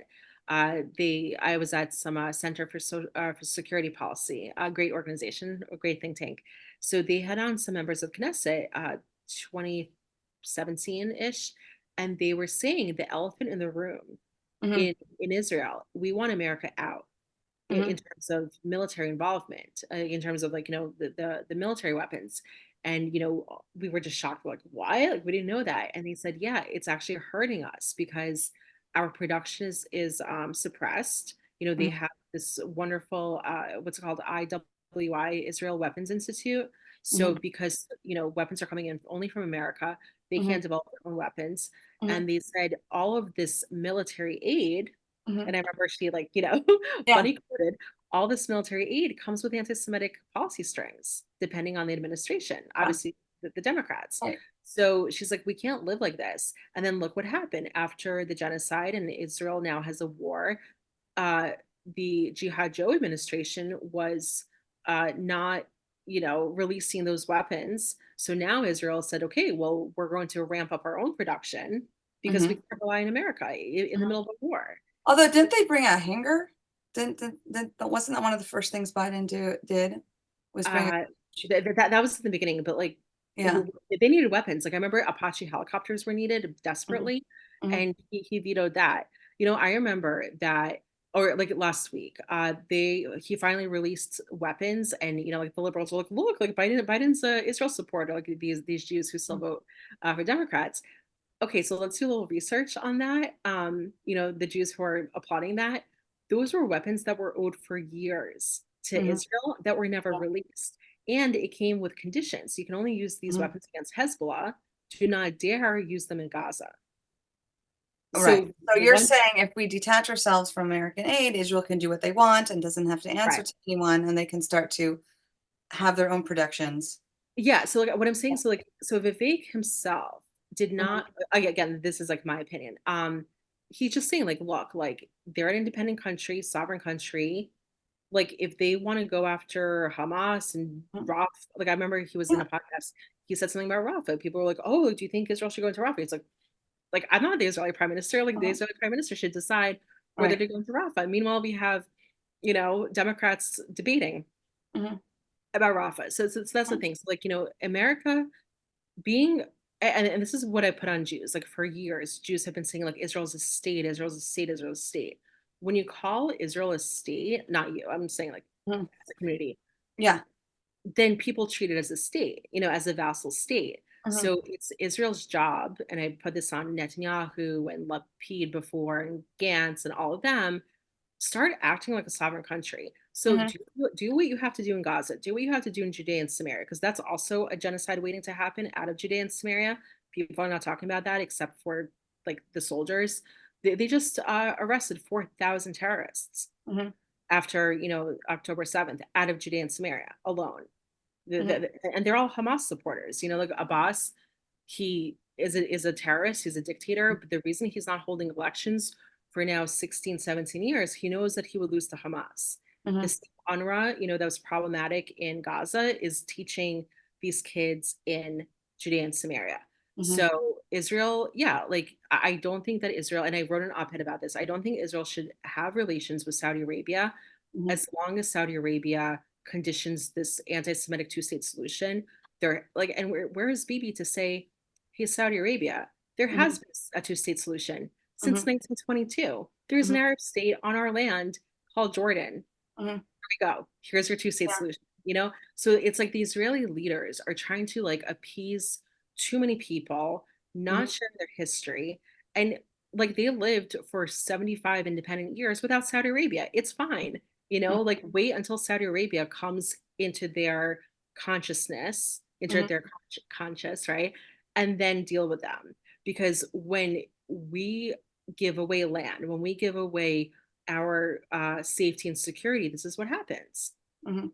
And this is not going to be the last time. So unless we as like a community, we as a homeland understand like, okay, we are a Middle Eastern country, we're not some guest here, we're indigenous to our land. We have to secure our safety for all of the people who live in Israel, the Mhm. Jews, the Muslims, the Druze, like everyone, right? Like there were Bedouins that were, well, Mhm. Bedouins are genetic Jews, but they identify now as differently. So, Mhm. they also were murdered. There were Muslims who were murdered. There were Muslim Mhm. heroes who saved Jews. I remember this story about there was an army base that was run over, and there was a Muslim IDF soldier, and he had on his uniform, and he Mhm. was so smart. He took off his uniform, and he was in Mhm. his white t-shirt. And I don't know if Mhm. you know the story. No. So stop me if you already Uh-huh. heard it. So Uh-huh. he took off his uniform in his white t-shirt with his machine gun and started screaming in Arabic Uh-huh. to confuse the terrorists Uh-huh. and civilians, the Gazan civilians also, who were thousand of them who were there. Uh-huh. Um, he wanted them to think that he was part of them, Uh-huh. and unfortunately, he was killed. But by going out and doing those heroic actions, he saved so many people on his base. Mhm. So Israel is not just Jews, right? So Right. There's so Israeli Arabs and Christians and Baha'i and right, Druze. right, everyone. And so Yeah, like the Israeli government now cannot just say like, okay, well, we're doing this for the Jews. No, you're doing this for all your citizens, that's right. no matter their background. Yeah. So they need to, so yeah, like maybe Israel needs to take some actions in Gaza that will isolate them diplomatically for 5 years, maybe for Mm, 6 years. That's okay. Jews never had friends in the world for mhm, 4,000 years. Like, who came to our aid in the Holocaust? No mhm, one. Who mhm, came to our aid in the Inquisition? No one. Who mhm, came to our aid during all the pogroms that were happening, not just in Europe, but also in at times in Iran, times across North Africa? No one. Somehow we survived, right? So now we have an army, which is a powerful army. We have a sovereign nation, so we have more tools at our mhm, disposal than ever before. So being isolated, it's fine. So fine. Maybe some countries will lower trade with you. Maybe some countries won't give you mhm. weapons that you can make yourself. It's fine. But because the Muslim mind a little bit more, given your ancestry, your heritage also, your father was Persian, right? Like from Iran. Iraqi. Oh, sorry, Iraqi. So you understand the Arab mindset. They'll Mhm, hate you now, but when mhm, you prove your strength, they'll respect you. mhm. So like, trust Yeah. me, Saudi Arabia wants the Gazans gone too, because Mhm, they wouldn't let one of them into their country. Jordan even said, mhm, we're not taking one Gazan in, mhm, and they have so much in common, right? mhm, Like, you would think like, oh, these people have our values. Sure, mhm. come on. They don't want them. And I know why, because when I went to Jordan, the security was top notch. Yeah. I've never felt safer. I don't know about you, like, this is an honest, podcast here. We're not sugarcoating everything.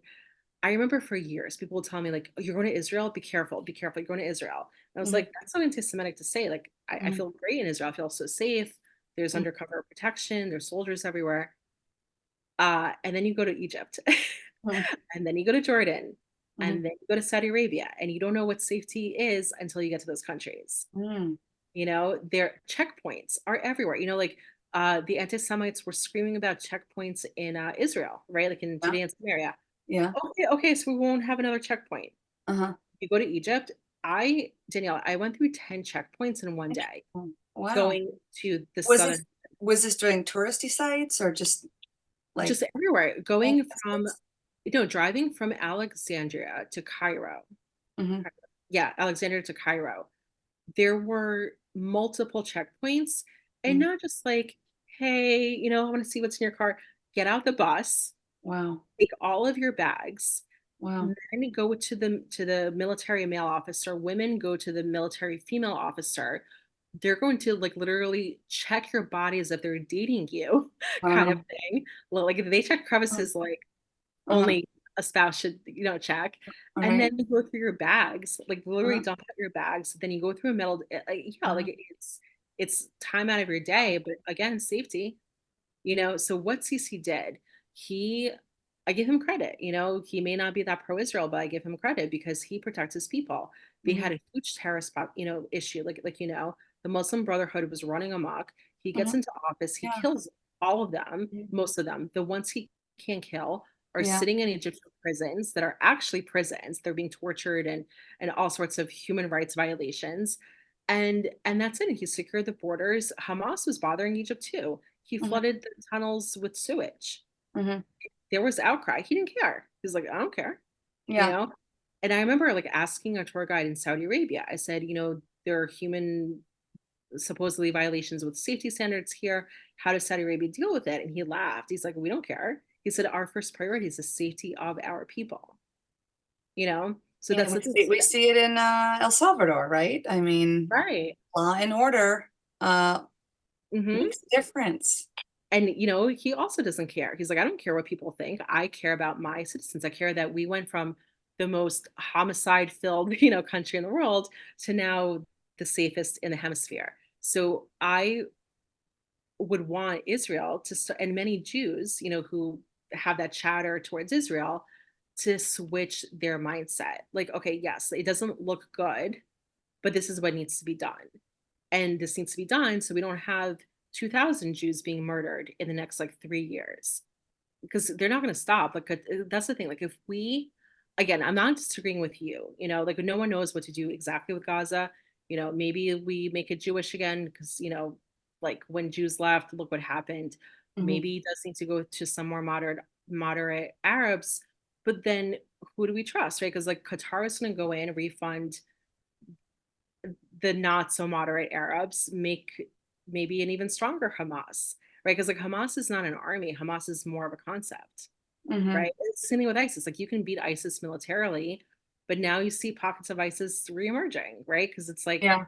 Well, those and guys. also what I learned, which was so interesting to me, is that Hamas is extreme Sunni. They're not Shiite, because you would think that they're proxies of Right. Iran, but they actually do hate each other. They just have a common enemy. So, you know, if you had, um, that's why Sunni to Sunni would make more sense. Mhm. It's just not a radicalized version of them. But I hear what you're saying too. The indoctrination is so deep; it's not going to go away very soon. No, it's like I again like thought like, oh, and also like I think of this, the Iranian population, right? Yeah. They their government actually is much more brutal than Hamas against its citizens, far Mhm. more brutal. But how come the Iranians, the ones who protest, they're far more brave. They're Right. the ones They're pushing back. pro-America and they're very pro-Israel. And that's why I'm very pro-Iran. And so like when I Yeah. hear Jews are Hmm. like, oh, we should bomb it, I'm like, no, no, no, do not bomb Iran. Not the It's the people, last it's thing, the government.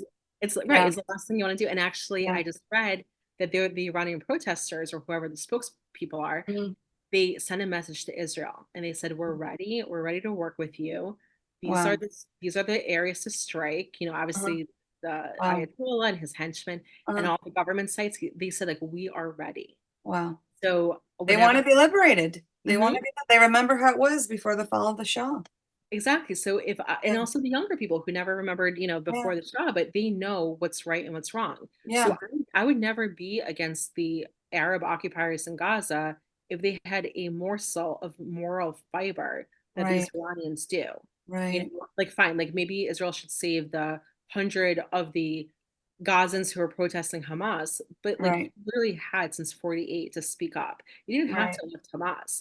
They, Right. the reason I just learned this, so this is again, if you know this, stop me, but this could be interesting for our audience too. I never understood like, oh, how did Hamas come into power? Hmm. It was under Bush. So, but and again, it wasn't like I get where they were going. So there were inside polls that a more moderate, again, at that time they didn't know that they were going to align with Hamas, right? The more moderate Fatah was going to win elections in Gaza. So Hmm. that's why Bush was calling for that election in 2006 to 2005, 2006, because they said like, oh yeah, like the extremists are not going to win. Surprise, right? The extremists won in a landslide. And that's how Hamas took over. So we can't even trust the population Yeah. with their polling. And Yeah. now, and Yeah. do you hear the latest stats? So after October 7th, 57% of Gazans said that they support Hamas. The rest I supported think Islam. it's more. Now, as Yeah. of last week, 71%. So all the bombing, all the so-called starvation and being displaced, and now Yeah. you're supporting Hamas even more? Like, Well, that is the what's wrong with you? craziness. I mean, what Right. did they not expect Israel to have this kind of retaliation? How they have no anger towards Hamas is crazy. Right. And like Um, so, and I love but to how be fair, there could be an element of fear to do that. but That Hamas is no yeah, longer in charge. So who are they fearing? yeah, It's right, like there's no one to shoot you anymore. I mean, like you right. can avoid You can now them. speak out, and that's Right. And they're choosing not yeah, to. So yeah, let me ask you more the base of like what we're feeling right now. yeah, October 7th. yeah. Where were you? Mm. How did you find out? And just how has your life changed? Yeah, well, I mean, I sometimes I wake up really early in the wee hours of the morning, so I feel like I was getting the news the same time as Israelis.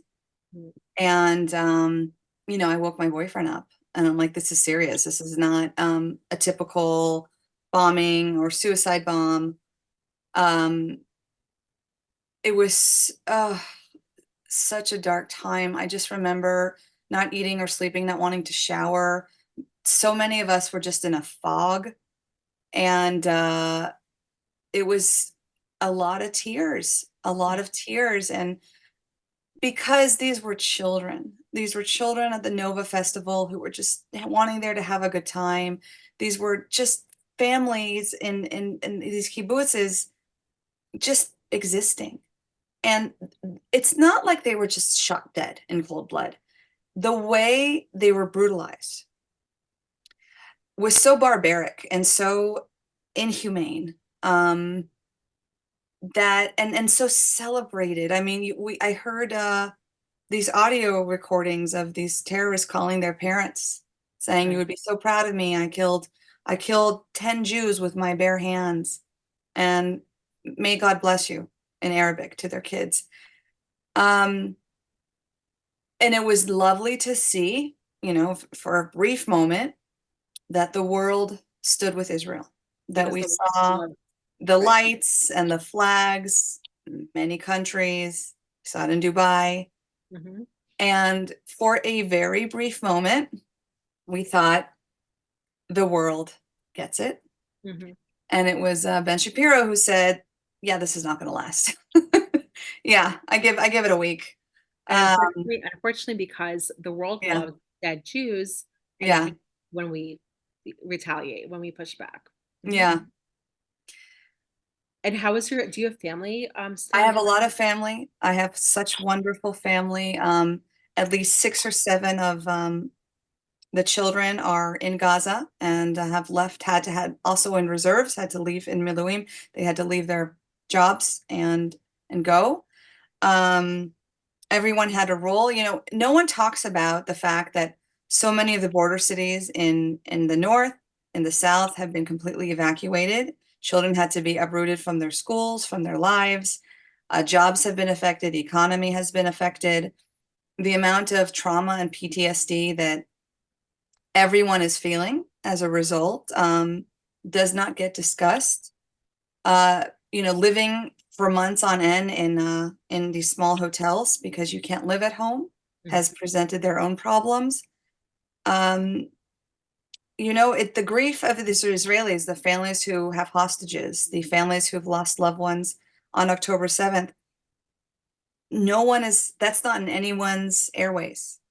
All we see is the genocide, Mhm. which is there's no genocide. Um, it's heartbreaking the damage that social media has caused.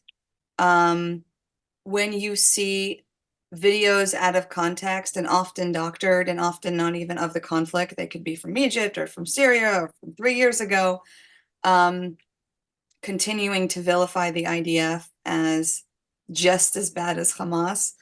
Um, it's crazy. It's crazy. And again, I feel like this was all part of the plan. I mean, I spent so many of my days debating pro Gaza supporters in these lives, who are Western. I'm talking to, pro pallies from London, from America.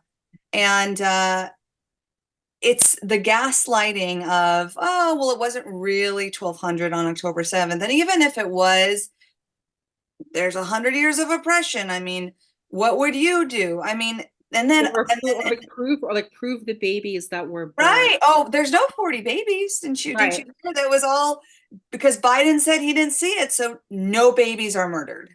Or And prove the yeah, rapes. Where's yeah, or the proof? prove the rapes, and was it really rape, and was it really that many?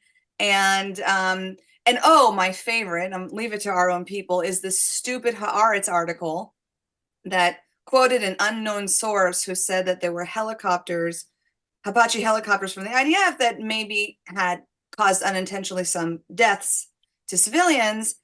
Now they can run with that and say, you see, it was an inside job. It wasn't really Hamas. I mean, the amount of stupidity that the world is falling for is crazy. And how was this not anticipated? And we can talk about Trump's statement. It is taking way too long. The Oh, I'm entire sorry. Okay. world is watching with a magnifying glass every single move that the Israelis are making and amplifying it times 100. I don't know any other war that this has happened to. And all of a sudden, everyone has this selective outrage for the Gazans. Where's the outrage for the poor Russian babies who are being bombed by the Ukraine, or the Yemen babies, or the Muslims in the Chinese concentration camps? Mhm. All of a sudden, oh my gosh, the disproportionate, the innocent lives of women and children, it's ad nauseum. And so many people think they're standing on the right side of history because they're brave to speak out against the Zionist Jews who are apparently controlling the world. And And you would think if we yeah, controlled, this is what I find funny, like to interject, yeah. if we control the world, how in the hell would we allow 1,200 of our people to be murdered? How would Well, we allow to, like if we actually control the world, how would Well, they would say it was done on purpose to have an excuse to claim Gaza for the minerals and the vast oil. Don't you know, Lorraine? That's the real motivation to all of this. wait, I Danielle, mean, we have to talk about in our next world domination meeting that we're having on yeah, Sunday, right. May And we're all 21st. on WhatsApp. We all get the same message, right? Just We like have Kanye to- said, we are all the same, and we just are on WhatsApp and we pick our next targets. So With our let's space actually, lasers that Marjorie Taylor Greene has pointed out. well, Um, she was actually, okay, to her defense, not that she knew this, yeah. we do have space lasers. What do you mean? Yeah, we do. I looked into What? this. Yeah, so she's not wrong. Israel does have a technology that Uh-huh, uses space lasers, but guess who else has that technology? The uh-huh. UAE and America. So Okay. people just like Okay, forgot. so it's under technology for space, which again, Right. Israel is in space, and Yeah. so okay, so maybe she's not even wrong. I mean, listen, I love her so much more than AOC. Right. Um, Right. No, but I'm just there's saying. no No, comparison. Yeah. but here's the thing, though. Uh-huh. Who is okay? So obviously there are people who hate us, right? Like Mhm, a lot of Arabs, and in a way, like I get it, right? It's like, mhm, I was disappointed because before October 7th, with the Abraham Accords, I mean, look, I went to Arab countries, and I don't know if you were following my posts before October 7th. I mhm, was like rah Arabs. I was like, you mhm. know what? Like, let's, move forward with Mhm. the Arabs. I get they did a lot of damage before. New era, new leaf. Uh, the moderates. I'm not saying to make friends with Yeah. extremists, but like I was so pro Arab, Daniela, Mhm. that there were Jews turning on me. They're like, oh my gosh, like you're too this, you have too many Arab friends, blah, blah, blah. After October 7th, I would say 60% to 70% of those Arabs just disappeared, and but in a They're a way, tribe. They're a right, tribe. So right. So yeah. I kind of get it because push comes to shove, you're gonna pick your people, even though like they hate Mhm, each other and all that. mhm. But I personally don't get that either because, I was always thinking, we as Zionists are always accused like, oh, you're like, pro-Israel, but Israel's this, that. Okay, here's my thinking. I want to see what you agree, Mhm. disagree. If Israel really was so awful, really, like in reality, I would not be pro-Israel. I just wouldn't. Like Right. right. You're right. Yeah. Well, the So thing that, yeah, that I don't get is like, look at the culture. mhm, I know songs, I know so many songs about peace that we sing, Salam, Shalom, mhm, Aleinu ve'akol ha'olam. Like, there's so many Israeli singers who sing mhm, about peace. You hear Allah Akbar every 4 hours in Israel. You hear the latest Ayal Golan song is sung with an Arabic singer. Like, we are a culture of peace and mhm, tolerance. And I don't hate my Arab brothers and sisters. In fact, I have so much more in common culturally with someone from the Middle East who's Arab, the same food, the same mhm. Of music, culturally I have a lot more in common in that way. But course. Yeah. I don't like the Arabs who don't like me. Like I don't like I love I have a wonderful Muslim family who lives across the street from me that like if there were ever an emergency, I would go to them immediately. Right. So it's not that I'm anti-Muslim or anti-Arab. I'm just not for the ones who want to get rid of me. And if we can amplify the voices of the Arabs who say it's not really part of Islam, true Islam, to murder Jews. If we can have their voices amplified and we can, stand for peace and coexistence, I'm all for that, but I don't. How do you negotiate peace with the people who do not want you to exist? And And that's where what falls on deaf ears from the West. And where are those moderates? That's the thing. It's like I would Yeah, have hoped by now that there would have been an inverse, right? Like the moderate, because yeah, it's there's 1.6 billion, I think, right, Muslims in the world. And so I used to defend Arabs and actually Islam in a way before October 7th. Like I would have Jews be like, oh my gosh, you're going to Dubai. Like, why are you, contributing to their economy? This is this. I said, look, there are 1.6 billion Muslims in the world. If all of them hated you, you would not be here. No Jew would. Like, mhm, like we would be completely overpowered. So I was always on their defense. And so I would have thought that after the inhumanity of October 7th, that the moderates mhm, would not be so afraid and would actually speak. And I know that there's pockets. Actually, mhm, interesting story. I can't tell you his name for safety reasons, mhm, but get this. Am friends with this Muslim guy even before October 7th. mhm, His I can't give away his exact relation. Let's just say in the immediate vicinity of the former Saddam Hussein mhm, is his family member. All right. So his part of the family was evacuated by the American forces to Jordan, now lives in Germany. He friended me probably like 2 years ago, and I was hesitant, right? I was like every time like an Arab would, you just never know. You never know which way it would go. We mhm. started talking, and he proved that he's very pro-Israel. Okay, October 7th happens, the genocide. And by the way, when we talk about genocide, you mentioned genocide. Mhm, They're misappropriating. There is no genocide happening against the Gazans. mhm. There was a genocide on October 7th. And like Yes. no one talks about that, like at No one all. talks about that. No one talks Yes. about it.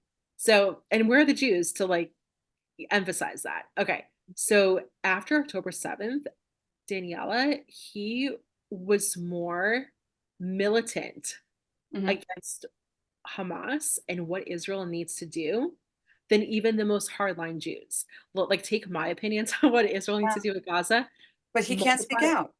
Right. But you know what he was doing? He was sending me like again, I can't share a lot, but he's like, oh my gosh, do you have like any connection with the IDF? Because like I'm on this messaging group and they're Mhm. talking about striking Israel here and this needs to, I Wow, mean, so he was great. like, he Amazing was like on wisdom. it. He Yeah, was on it. There was another yeah, guy who's yeah, Moroccan yeah, Berber, the yeah. Berbers, some of them Mhm, are Jews, like mhm. they're being taken Yeah, over by Islam.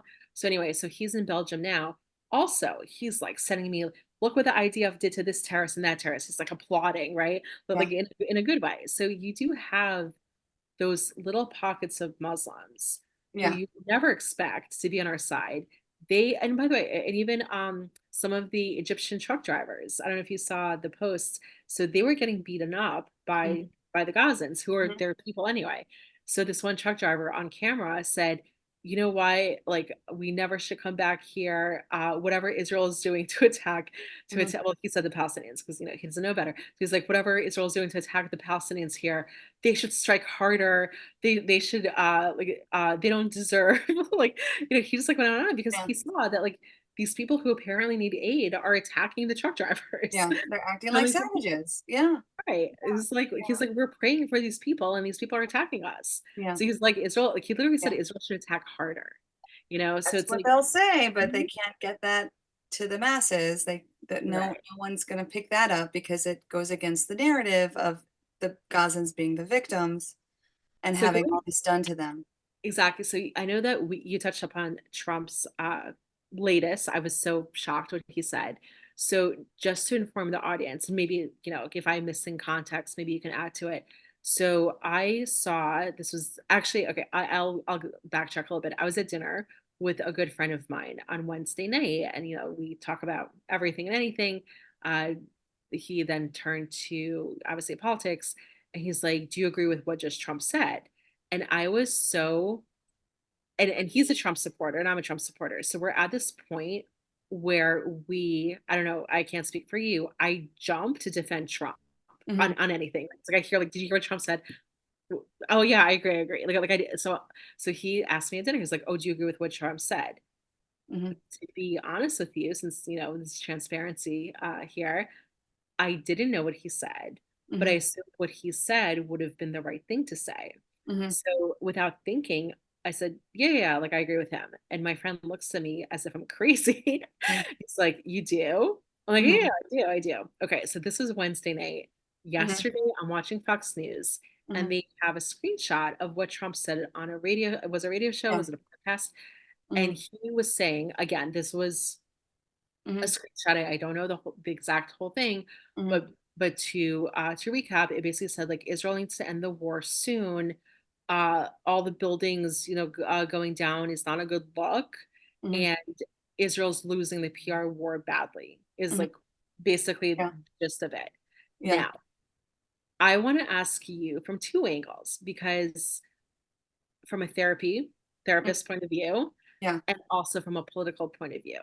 yeah. So politically, I've been hearing chatter, and we've seen a little bit of it, from Candace, even Mhm. Patrick Bet Oh, David. whole other episode. Yes. That like we like Yes. I stopped Uh-huh. watching PBD because I loved him. I was his biggest champion, and Who? then Who was it? Patrick Bet David. Oh, you stopped watching him? I stopped watching him because Uh-huh. it was like literally not even a month after the genocide, and on one hand he was like, oh yeah, no, I understand, like the murders were awful and inhumane.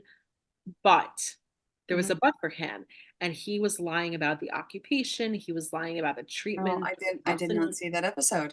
Yeah, Okay. so I Uh, obviously tagged yeah. him, shared Because everything. Adam is a friend of mine now, and we spoke about when Bassem came on and Mhm. how he had a 3 hour debate with Bassem, who I think he did a very good job. Bassem is just intellectually dishonest, as Adam has said. Right. But yeah, okay, well, but So He did have Bridget Gabriel on, and they oh, good, good. So, yeah, no, yeah, no. and they totally connected Mhm. over being raised to vilify Israel and then actually meeting Israelis and having their own experience in Israel and how wrong they were.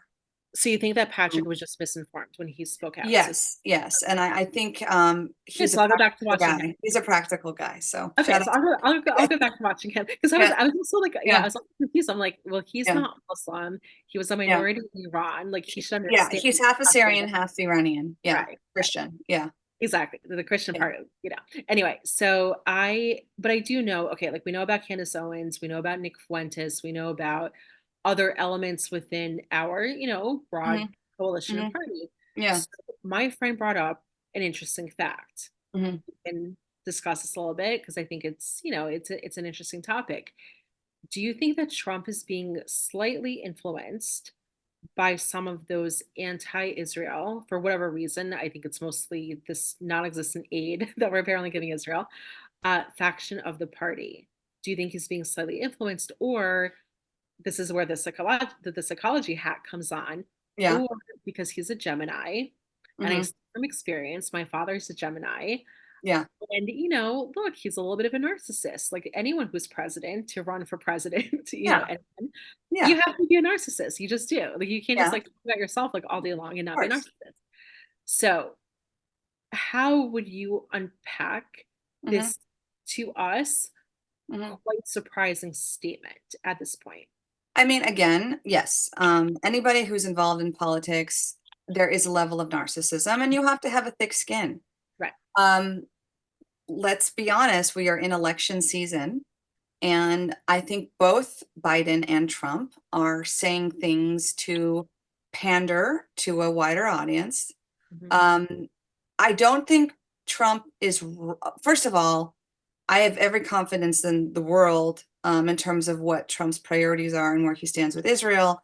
I mean, I heard him speak many, many times, um, especially when heard him speak to the Christian crowd when I was in Nashville for 4,500 Christians and having Ambassador Friedman speak before him, how no president has been a better friend to the Jews than Trump. Well, that's true. Trump is very pro-Israel, very pro-Israel. Jared Kushner and Ivanka Trump are Jewish, but he's not the biggest fan of Bibi. And Trump is a solutions guy. He doesn't like that Well, this is maybe. taking. So I also want to interject here Yeah, for those who may not know. I BB pissed him off yeah, yeah, like twice. Twice. yes, So to fill in the audience, so BB was yeah, the first. I don't know mhm, why, to congratulate Jihad Joe when the yeah, vote was still being counted. yeah, That should not have been done. And then sources came out that the killing of Soleimani. You can fix my pronunciation. Uh-huh. Soleimani. Soleimani. Yeah. Soleimani. Uh, Israel said we'll help, and then Bibi backed out last minute. Uh-huh. So I that didn't know also, about that. But yeah, either way, listen, they have a lot of similarities, but they also have a lot of differences. And Trump, the great thing about Trump is when he sets his mind to something, he does it. The way he was able to move the embassy, the way he was able to do the Abraham Accords, the way he was able to get the vaccine out at warp speed. Mhm. This, and he's absolutely right. The longer this drags on, the more and more the PR war wins against Israel. And now we have the tragedy with the aid workers. And the only Well, thing that I bothered mean, me the well, we're not most, really well. Okay, so well, we just don't know yet. There's an investigation, but it doesn't matter for optics to, a narrative that's already anti-Israel. It doesn't help well, at they all. also I just want to like Yeah. add they were not actually aid workers. They were tied to a terrorist organization. So Well, that's I don't know if we know that yet. I think there is a full investigation there, because I saw some of the bios of these people and looked like they had worked in other organizations too. And that doesn't mean that Hamas members weren't hiding among them or had Oh no, hijinks. no, it had We nothing to don't do. know. Oh no, no, We it don't. wasn't about But Hamas. the It was great thing about Bibi is it was completely transparent, and he said it was a tragedy and it deserves a full investigation. But the only thing about Trump's statement that I didn't like was when he said, so people can stop dying, implying that there's a disproportionate, unnecessary amount, which again, anybody who knows wars and statistics and proportionality, it's actually quite the opposite. The amount of casualties that we see in Gaza is much lower than other ratios uh, when there was a just war cause for retaliation. But this is dragging too long, and it's where are the hostages? And I think that's what Trump was speaking to. Israel is already losing the PR war. The longer this drags out, it's just getting worse and worse for Israel. And there will be long-term effects right now in terms of tourism and, you know, the idea of vilifying Israel as, this, oppressive nation who has made the Gazans suffering so much. But to be fair, Germany didn't have the greatest reputation. Russia didn't have the greatest reputation. And eventually the world does have ADD and we do move on. But I do think, yalla, yalla, finish. It's inexcusable that we don't have the hostages. So at this point, finish, well, finish, but finish. Yeah, that's so we're not in Gaza because of the hostages only. We're in Gaza because they wanted we're to make destroying sure. Hamas and we're destroying the tunnels. And I know that there's Right. a little bit more to do in Rafah. It's like in a Yeah. way, okay, like so like just real talk here, it's a real podcast. It's been said on more than one occasion, look, they care, the IDF cares about the hostages, of course, but the hostages are like kind of more of a headache for them because having the hostages there has decreased their capability of what they were able to do. Obviously, like the carpet It's bombing and all very, that. yeah, Right. yeah. So when Jews say, and I hear it all the time, Hmm. oh, like just release the hostages, the war would, and no, the war is not going to end. And actually, this officer was on another podcast, and he was asked, like, how long do you think the war is going to go on? Because we're always used to these short wars with Israel, Yeah, 6 day, right. We had the Six-Day War and the like Kippur War, and yeah. 1 year war. So he said at least 6 months, at Mm, least. And Israel is not going to leave until they figure out the next steps. So mhm, again, he was saying he's like, we need to be there because, and actually there was a really, really emotional interview. It happened probably in November. They mhm, found this one man who was forcefully evacuated from Gush Katif. There mhm, was those mhm, communities in Gaza, Jewish communities in Gaza, and he was being dragged out by the IDF mhm. 1990 to 2005. Right. And he said to a reporter, Mhm, if we leave, mhm, there will be a genocide. They mhm. found that man after the genocide that happened, and with tears slash anger in his voice and his eyes, he looked at this other reporter and he said, I told you. I told you Wow. so. That was so powerful. Oh, So just like, wow. they can't just like leave and then what? You have a power vacuum and it's like what It's happened exactly what happened in Iraq. in ISIS, right? Yeah, Exactly. It's like yeah. you can blame Bush, you can blame Obama, but like in a way, like I'm a Republican, the whole thing, but Bush left, right, without or Bush, like, they Yeah. they they went to conquer the military, which Right. whatever, but they didn't have a plan, and then Right. You Obama can't came. westernize a nation who is Right, tribal. You just emboldened Iran. You just destabilized right, the region. Saddam at least had stability of the region. right, it's the same thing why Israel doesn't kill Assad because, Yeah, as bad as Assad is, he stabilizes Syria, that's and by right. the way, speaking of Syrians, you know how, Israel killed, they bombed the, Iranian embassy in, Mhm. Yeah, Damascus, right? They killed, like, the yeah. top, Mhm. Iranian, Right. how do you say, like, I IRGC? forgot his name, but like the second in command. But yeah, uh-huh. Yeah, yeah, yeah, like, one Mhm, of the top people, and then 5 others. So, mhm, the Syrian rebels who mhm, have been fighting Assad and all of the minorities in mhm, Syria were thrilled, and they mhm, were like, "Oh, Israel finally, has mhm, done what no one else is willing to do." mhm. So when people say that, like, "Oh, like, Israel's alone," Israel's alone from the anti-Semites. Yeah, The Democrat Party in America, yeah. the EU, majority of the EU, obviously most of the Arab world, but Mhm. actually Israel has a lot of support within the region, But from the like, people, from the people. Well, and from the also, like, people. and also Yeah, all the minorities. Like, if you think about yeah. Iran, right? Like, who are the Right. The people who are Christian actually, community of the Middle East. Yeah, yeah, and more than that, like, who are the yeah. people who are protesting in Iran? A Mhm. lot of them are, like, the Baluchistans, the, Baluchis, the Kurds, right? Like, Yeah, major indigenous, population in the region. You have so many of those, yeah, the Assyrians, right? So Israel, I think, needs to shift focus. yeah, Forget about America, forget about the EU.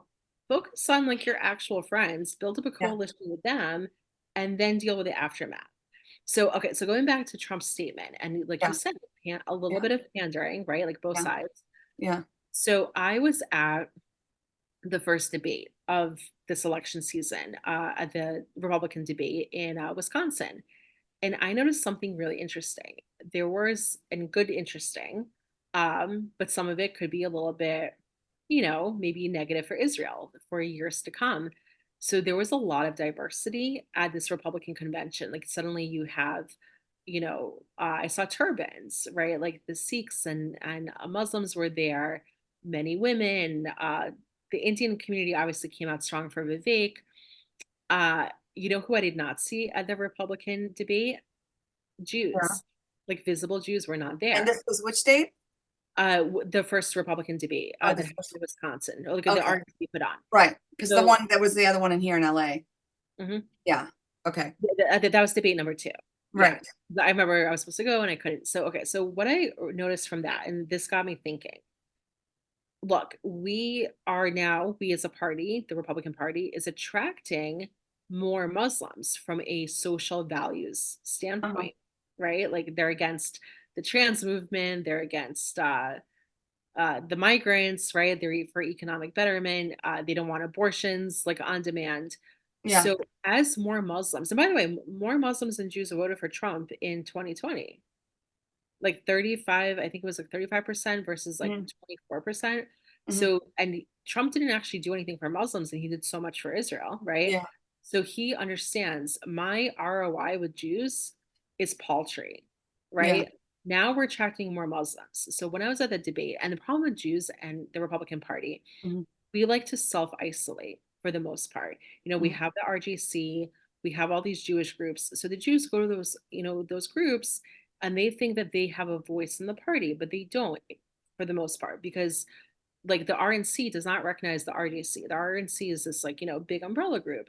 And where are the Jews, right? They're just not there. Yeah. Like I could talk to 100 people and Well, like to one be Jew. fair, the RJC is Mhm. pretty amazing. I mean, for them to be able to get they Trump would even show up for the debates, but he showed up with DeSantis, with Nikki Haley, with Pence, with Chris Christie, with Vivek. They all came to the RJC. Oh no, of course. I'm not Yeah. questioning. I'm just saying in reality, because I talked to the higher ups of the RNC and I Uh-huh. asked, I said, do you have any communication or partnerships with the RGC? And they're like, no, we don't consider them to be part of, our Mhm, coalition. mhm, So Jews want to, and I'm not saying to mhm. let go of the RGC. I'm just saying the same Jews who are part of RGC, it would benefit to also join the RNC, to have both both of those contributions because what I'm seeing The again, RNC has been such a joke. I mean, Ronna McDaniels, right? That's her name. She, Ron McKenna. yeah, she's been running a losing campaign for years. Um, I can push back on that a little bit too. So Mhm, it's not the RNC's job to win elections. What happened was Mitch McConnell uh, mhm, not distributing and not supporting the right candidates. So actually, the RNC is very patriot based because I also was afraid. Like I remember going to my first RNC event a couple of years ago. And I was like, oh my gosh, it's going to be a bunch of rhinos. Everyone was pro Trump. I didn't find one rhino until the last debate, and it was some random woman from Virginia who like loved Governor Youngkin. mhm, Virginia Republicans are pretty anti-Trump for some reason, mhm, but everyone else was like really, really pro-Trump. And so like I think there's a misunderstanding like what the RNC does. So no matter who's in charge of the RNC, it's still the governing body of the Republican Party, right? So like not mhm, to be involved with the RNC, it means that your interests are not being represented. So now, of course, there's wide support for Israel. No one's questioning that. I'm looking ahead, let's say 10 years from now. Let's say, we have more Muslim involvement in the Republican Party, and that's where it's headed. What do you think is going to happen to the support for Israel, like down the road? mhm. Yeah. Yeah, I mean, Do you think that there's going to be a switch? No, not a switch. Like, do you think there's going to be a decrease? Do you think it might stay the no, same? I think, listen, like everything else, people have ADD.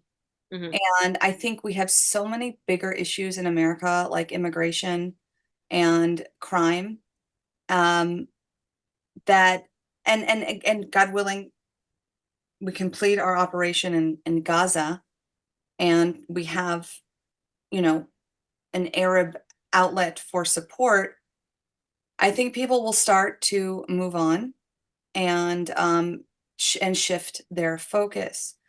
Uh, and who knows? To your point earlier about maybe there will be a little bit more separation of aid. That will also relieve a lot of resentment, anti-Semitic resentment, where they have this idea that, oh, and all of a sudden now my all of my taxpayer dollars are going to Israel. Shut Right, up. Seriously, shut up. right. That is Okay. so hysterical. Uh, Who do you think I that? know. All of a sudden, America first. Never mind the blank checks to Ukraine for years with 10 times more the amount with no ROI. But now my taxpayer dollars could be going to support the police of all things. It's just so ridiculous. Or It's just equating coming or from the left. You or know, or or equating Ukraine to Israel. It's two different no, that's what I'm saying. It's situations. two different things. You cannot lump Right. them in the same boat. So when they say to me, how can you be American first and support Israel? I'm like, easily. I mean, by supporting Israel, you are American first. It's the best mutual beneficial ally in the Middle East. Um, you can't compare the two. All of a sudden, though, everyone is America first. I mean, that's why it was painful to see people like Tucker, who a lot of people loved and revered and listened to, were doing that. He really went off on Nikki Haley and Israel now. America getting it. First of all, there's never ever been in the history of Israel American troops on the ground fighting Israel wars. Mhm. It's never happened, and It never will happen it never because will happen. And don't conflate Mhm. the different countries and the different motivations.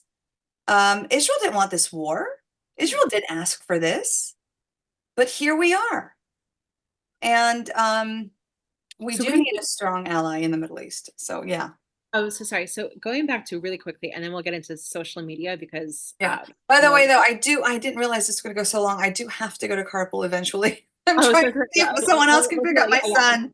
Okay, But so we'll be okay. So yeah, we'll skip Tucker. We'll maybe do an yeah, amendment to that. Well, it's just so interesting to talk to you because, like, we have like I know. so. Well, I'll come back. Okay, so in terms of social media, obviously the younger generation is being influenced greatly, and I know that you have children.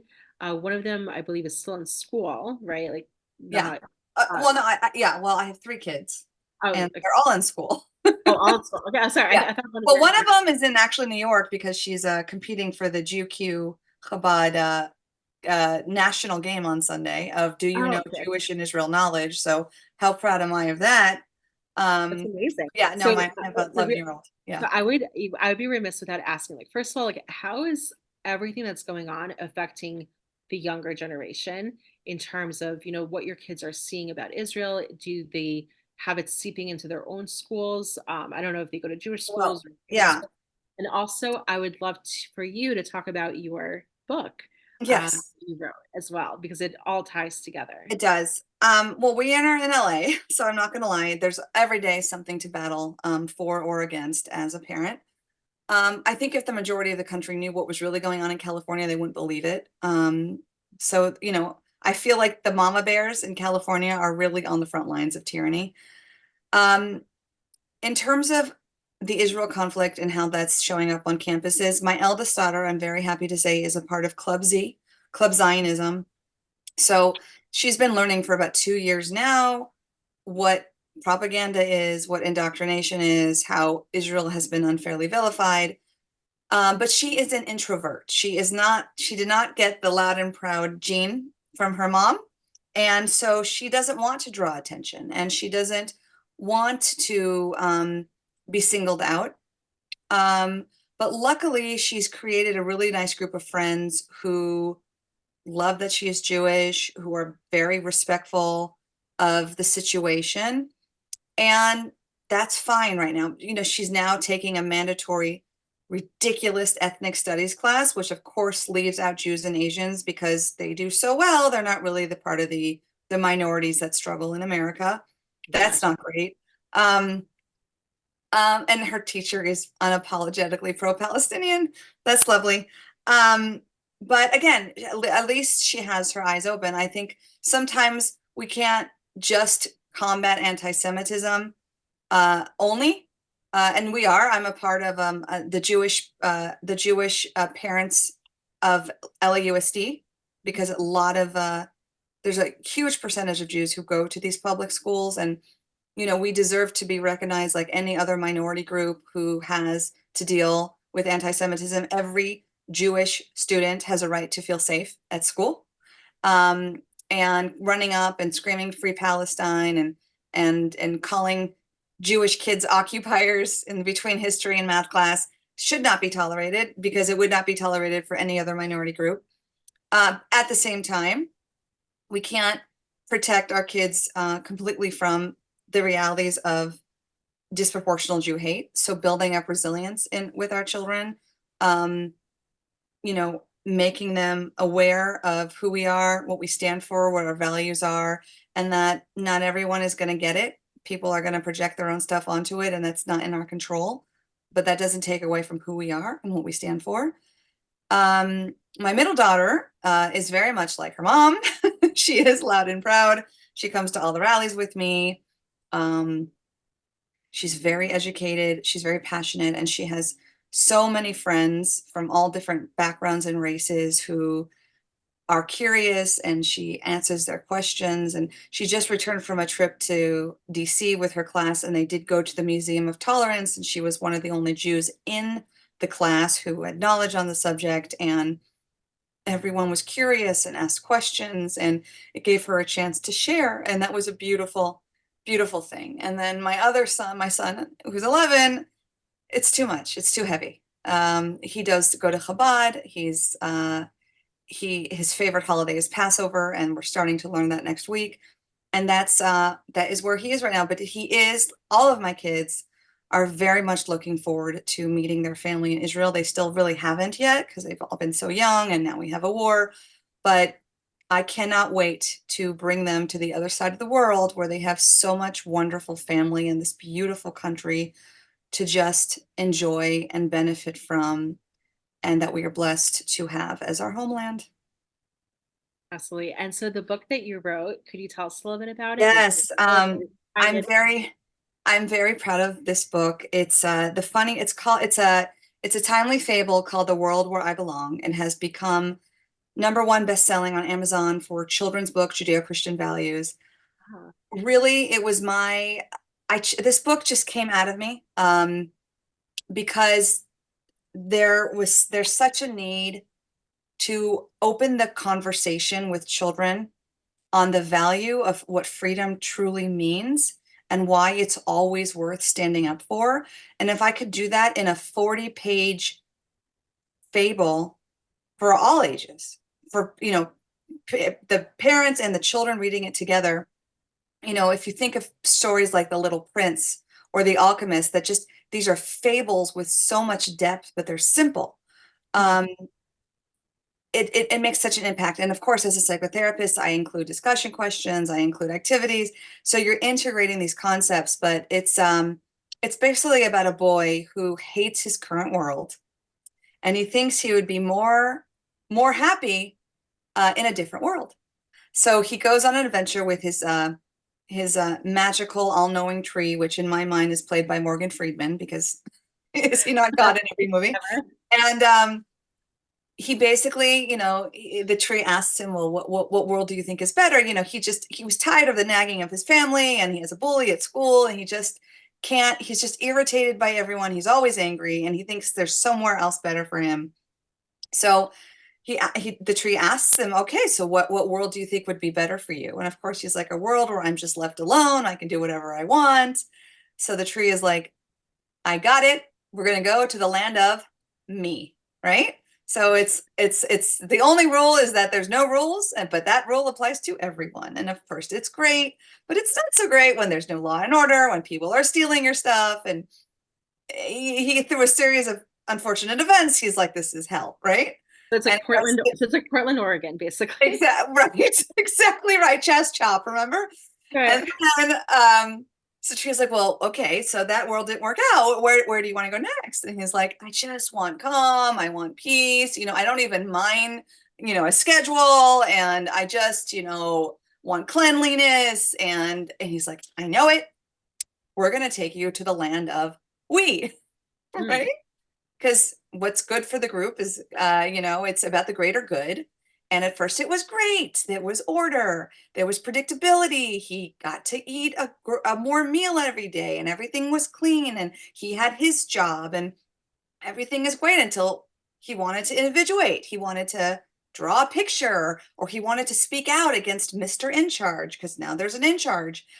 And he broke some rules, and he was about to be accountable, and he's running back to tree, and he's like, this is the worst world ever, where do I go? And I don't want to give away the ending, but what I will tell you is that I started this fable 8 years ago when I was still a liberal. I was still voting for Obama, and I could not figure out the ending. And then after my father passed away a year ago, and I had a shift in mindset, and I had become more conservative minded, and my eyes were open, and I'm awake now. Finally, the ending hit me like a lightning bolt. It's so freaking obvious. I don't know why I couldn't think of it sooner, but I literally had to shift my mindset into the awake mindset to come up with a beautiful ending. He asked Tree to take him to the world where he belongs. So I encourage you to buy the book and see what that world is, and why indeed it's exactly where he belongs. And it's really just my wake-up call to America and to the world. And there's a special hardcover edition that is dedicated to America and Israel as the true beacons of light that are founded on democracy and Judeo-Christian values, who continue to be an example to the world. And there's also paperback, hardcover, and a Kindle version. Wow. And And we pay will attention to the prices, because when you know. Check out the paperback price and the hardcover price. There's a wink if you get it. and also we'll include the link, of course. Yeah. And I'm just so proud of you. Like you took your beliefs, your convictions, and you ran with it. So many people have a change of heart, have a change of views, and they keep it to themselves. Yeah. You have that power within you and that fortitude to just share the truth. And it's just so wonderful to see. We're So all doing our part. When my father passed away, and it was very unexpected, but a few weeks before he would end up going into the and hospital. Danielle, my deepest condolences. I remember Thank reading you. about it. It's Thank you. such a He's an wonderful. amazing, amazing man. He, born in Baghdad, kicked out with his family with the clothes off their backs to Israel. He came to America, not because it was easy, not because he was fair, but he believed in America as the land of opportunity. He came with nothing, no money, no connections, no education. and he became a very successful self-made man. And one of the biggest joys that I got to share with him was in our last year, we would go to the Trump rallies together in Beverly Hills. And, he loved America and he loved Israel, and he passed that on to me. But he said, because he saw that I was working with the Larry Elder campaign and I was doing all this politics and I was helping my friends campaign for them, and they were running for assembly and Senate and all those things. And he said to me in Israeli accent, Daniela, all the things you're doing in California to try to change things, forget it. It's not doing anything. Because, like Trump, like my dad, he's practical. Like, where, first of all, there's no money. There's no money in it at all. Advocacy is no money.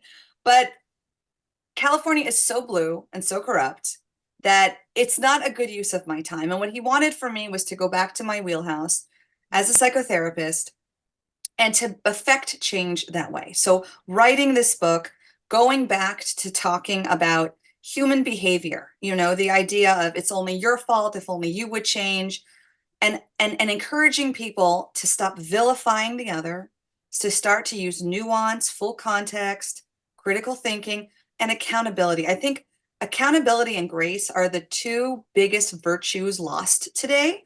It's just so much easier to blame the other people, the other side. And there is, a design in that. He who controls the media controls the masses. And I'm sorry. it does suit this agenda to divide us. It's easier to divide and conquer. But this is where I'm at right now. I don't feel like I'm feeling a niche for many people like myself who are former liberals, who are now passionate We the People patriots and mama bears, to talk about lifestyle content, to talk about dating, relationships, sex, kids on the spectrum, empowered masculine, empowered feminine, without a woke agenda. I don't think there's enough awake females doing that. I mean, we have Dennis Prager, we have Jordan Peterson. These are amazing people. We also have the lovely Megyn Kelly, but she's more of a journalist. And I really want to talk about these topics that affect people on a human basis every day, with an awakened point of view founded in Judeo-Christian values, accountability, and grace. And it really does start at home. Daniela, we need millions of you copying. Of course, there's only one of you, and you're like the best. But like, if only, you know what I mean? Like, if only there were more of you, we would not have the problems. We're all We, doing our part. This is I know. what I can do, So, in terms of your book, first of all, I want to go buy it. I have a 22-month-old nephew.